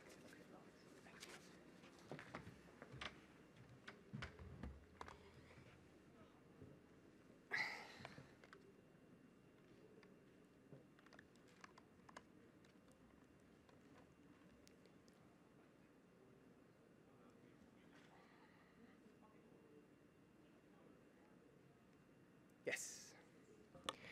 All right. Okay. So as we did it for the first session, we will now open the Q&A session. We have theoretically 9 minutes left, 10 minutes left. For the bravest, please stay with us if the technical team will not be too bothered to wait some more minutes. I would address all of the questions that we have received. And for further questions, maybe you can freely reach out to the speakers and simply ask them the questions directly, or any kind of follow-up. And I would begin with Ms. Lewicka and Mr. Andrejusevich. Okay, so the first question is, what type of efficiency gains are you experiencing when using the virtual assistant? Yeah, first of all, thank you for the questions, and also congratulations for the advanced projects for the co-panelists. Actually, we're overwhelmed by the ideas and by the solutions. Nevertheless, I actually appreciate this question because it depends on how we define the efficiency gains. And if we would have more time, I would dig deeper into how actually regulatory impact assessment scrutiny looks like in Poland, because it like we have to iterate a few times actually to understand what is the purpose of the regulatory proposal actually, because at the very early stage of the policy of the decision-making process, we do not even have the law provisions. We actually we have this programming board in Poland that gives the green light for going further with the regulation, with a certain regulation in certain policy area. But the decision to go further with the regulation depends only by looking at regulatory impact assessment. So this document is really crucial to give every aspect of regulatory proposal, to analyze what is the problem, how to define it, how to give proper evidence to show that the problem really exists, and then what is the objective, what are the solutions, what are the costs and benefits. So actually we have to iterate with the ministries, with the agencies that are creating the proposals to exactly identify what is the problem. So by implementing this virtual assistant, actually, we do not have iterate few times to actually fill the gaps of RIA template. because by implementing virtual assistant, this policymaker will know which gap, which section of RIA template should be completed in order for the regulatory impact assessment to be comprehensible, in order to give the green light to go further with the regulation. So actually, the efficiency gain is huge for us, because it is really time consuming to just iterate with the ministries, with the agencies for the RIA template to be complete at this very early stage of the policy making. And also we gain efficiency by you've seen the data, you've seen the numbers. We are actually on the pipeline of the legislation. We are having a real huge problem with the influx of the legislation in Poland. So actually, we do not have.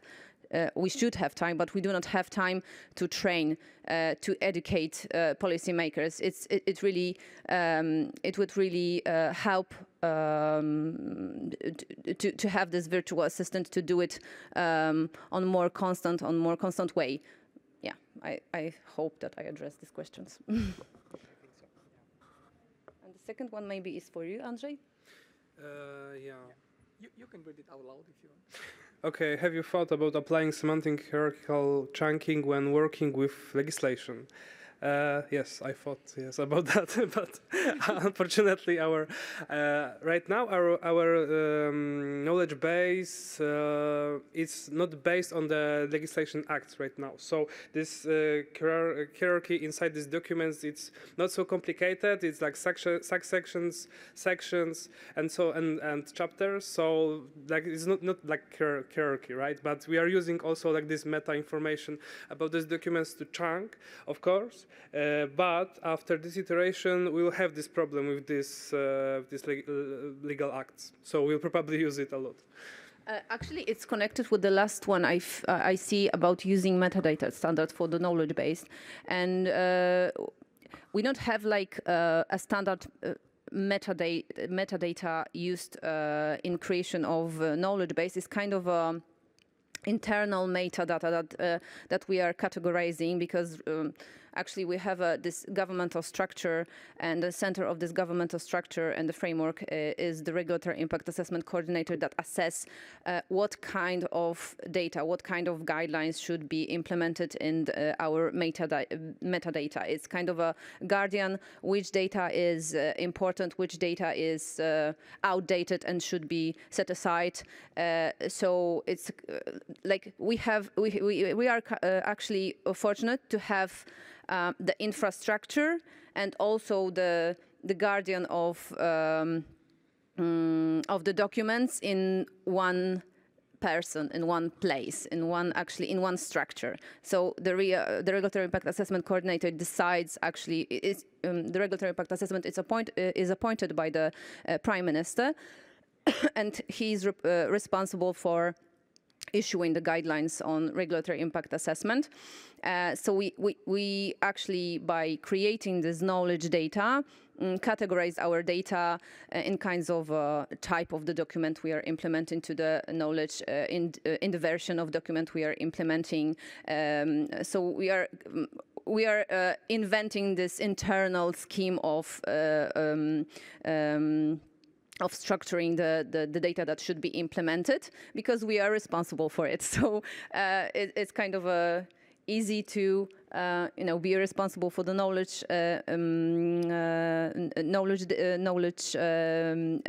database, and also be responsible for the infrastructure for trunking the documents. So it's kind of a, I don't know. It's a match. Yes, it's a match.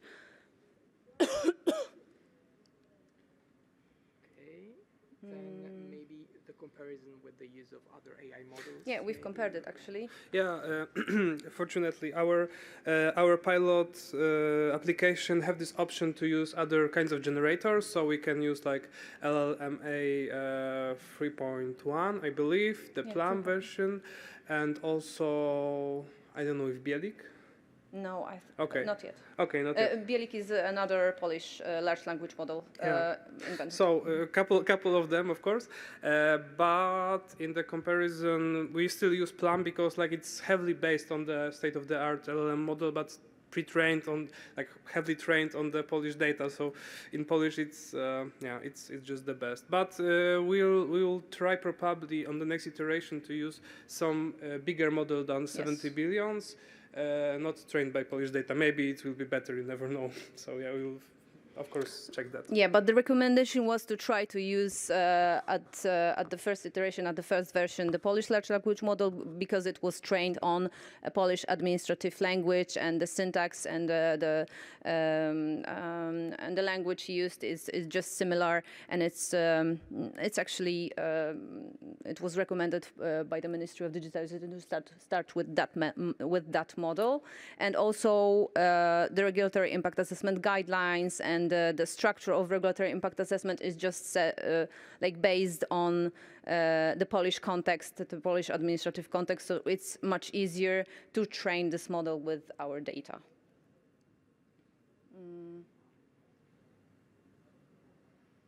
What else do we have? This challenges. Okay.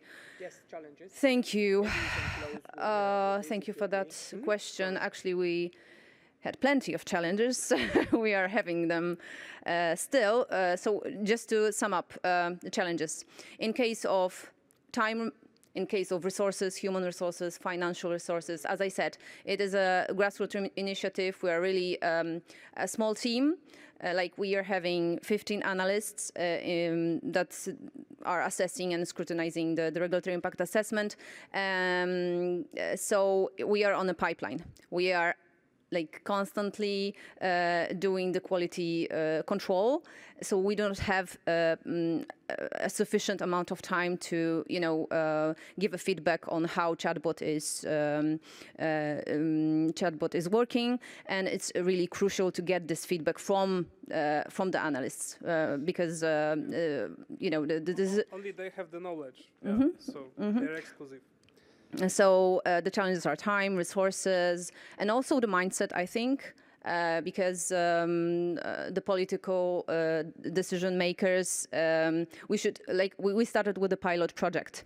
In order to go further with the more advanced version, we should present the pilot project, present the advantages and the efficiency gains in order to explore it more further, because it's only the beginning. I was saying that we have plans for the future. This is only the first version. The most basic one, when it helps the civil servants, just to complete properly the regulatory impact assessment. But in the future, we hope that we'll bring the second version, where our database will be completed by for instance, we have already completed the 60 best regulatory impact assessment examples, and by it we'll train the model to verify the clear language, the plain language, how to verify the certain sections of the regulatory impact assessment. So we are going further with our plans, but it depends on also on political decision makers insight and the support, and we are having it. So hopefully we'll reach out for the Hive AI project in Poland, which is launching right now, and it's focused on developing LLMs for the government administrations, and we are in it. So we will gain the support to develop this project. Yeah. About the chunking, you want to say something? I think I already explained this. Yeah, one more question about. There was one more question indeed again about semantically coherence of chunkings, of chunks that are extracted and then vectorized. And I don't know if you want to add something about this. There are different methodology also in the scientific literature, and also something about the legal domain. So maybe you can check this out if needed and useful. And Right. Yeah. So just right now in our vector database, like we also heavily use these paragraph sections and subsections. So of course it's super important metadata, but unfortunately our subsections are pretty long. So it's not bullets kind of situation. So it's not so helpful, but of course it is helpful. I think like the research in the terms of the chunking is super important, and also like deep knowledge of your data. It's crucial for creating such a pipeline that will make this work, right? Do you have any overlap between chunks? Like yes. you consider also the previous for context. If it's super long, we have this overlap, but it's the basic one. Like I don't know, like 20% of the yeah. We're just experimenting with doing the. But from our plot, I think it's too big, right? Okay. So. All right. Thank you. If there are no further questions, I would go to the second presentation. Thank you.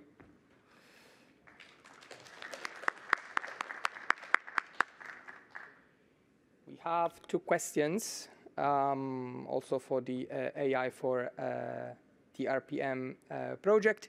And maybe if you can explain something more about the classification methodology of legal requirements. So the binary classification, I would focus on that. And why did you choose this method instead of large language models? So a bit provocatively, AI is not only large language models, although our LinkedIn says otherwise. What advantages does your chosen method offer for this specific task?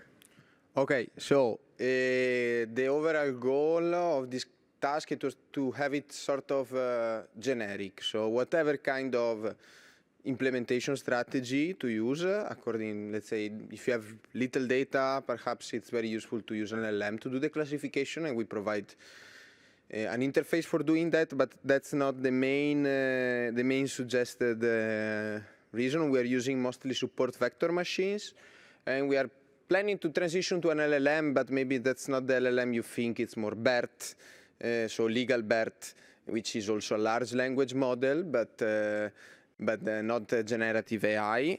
And the reason is performance reason. So we wanted to keep costs low. Training on a support vector machine, which is the main method we're using, or at least training a series of support vector machines, each of them classifies one versus rest. So it's more of an ensemble approach. It's very cheap. It takes very little time. You can run it on a CPU, and it does the job sufficiently well for our use case. So why going for the expensive option in that case?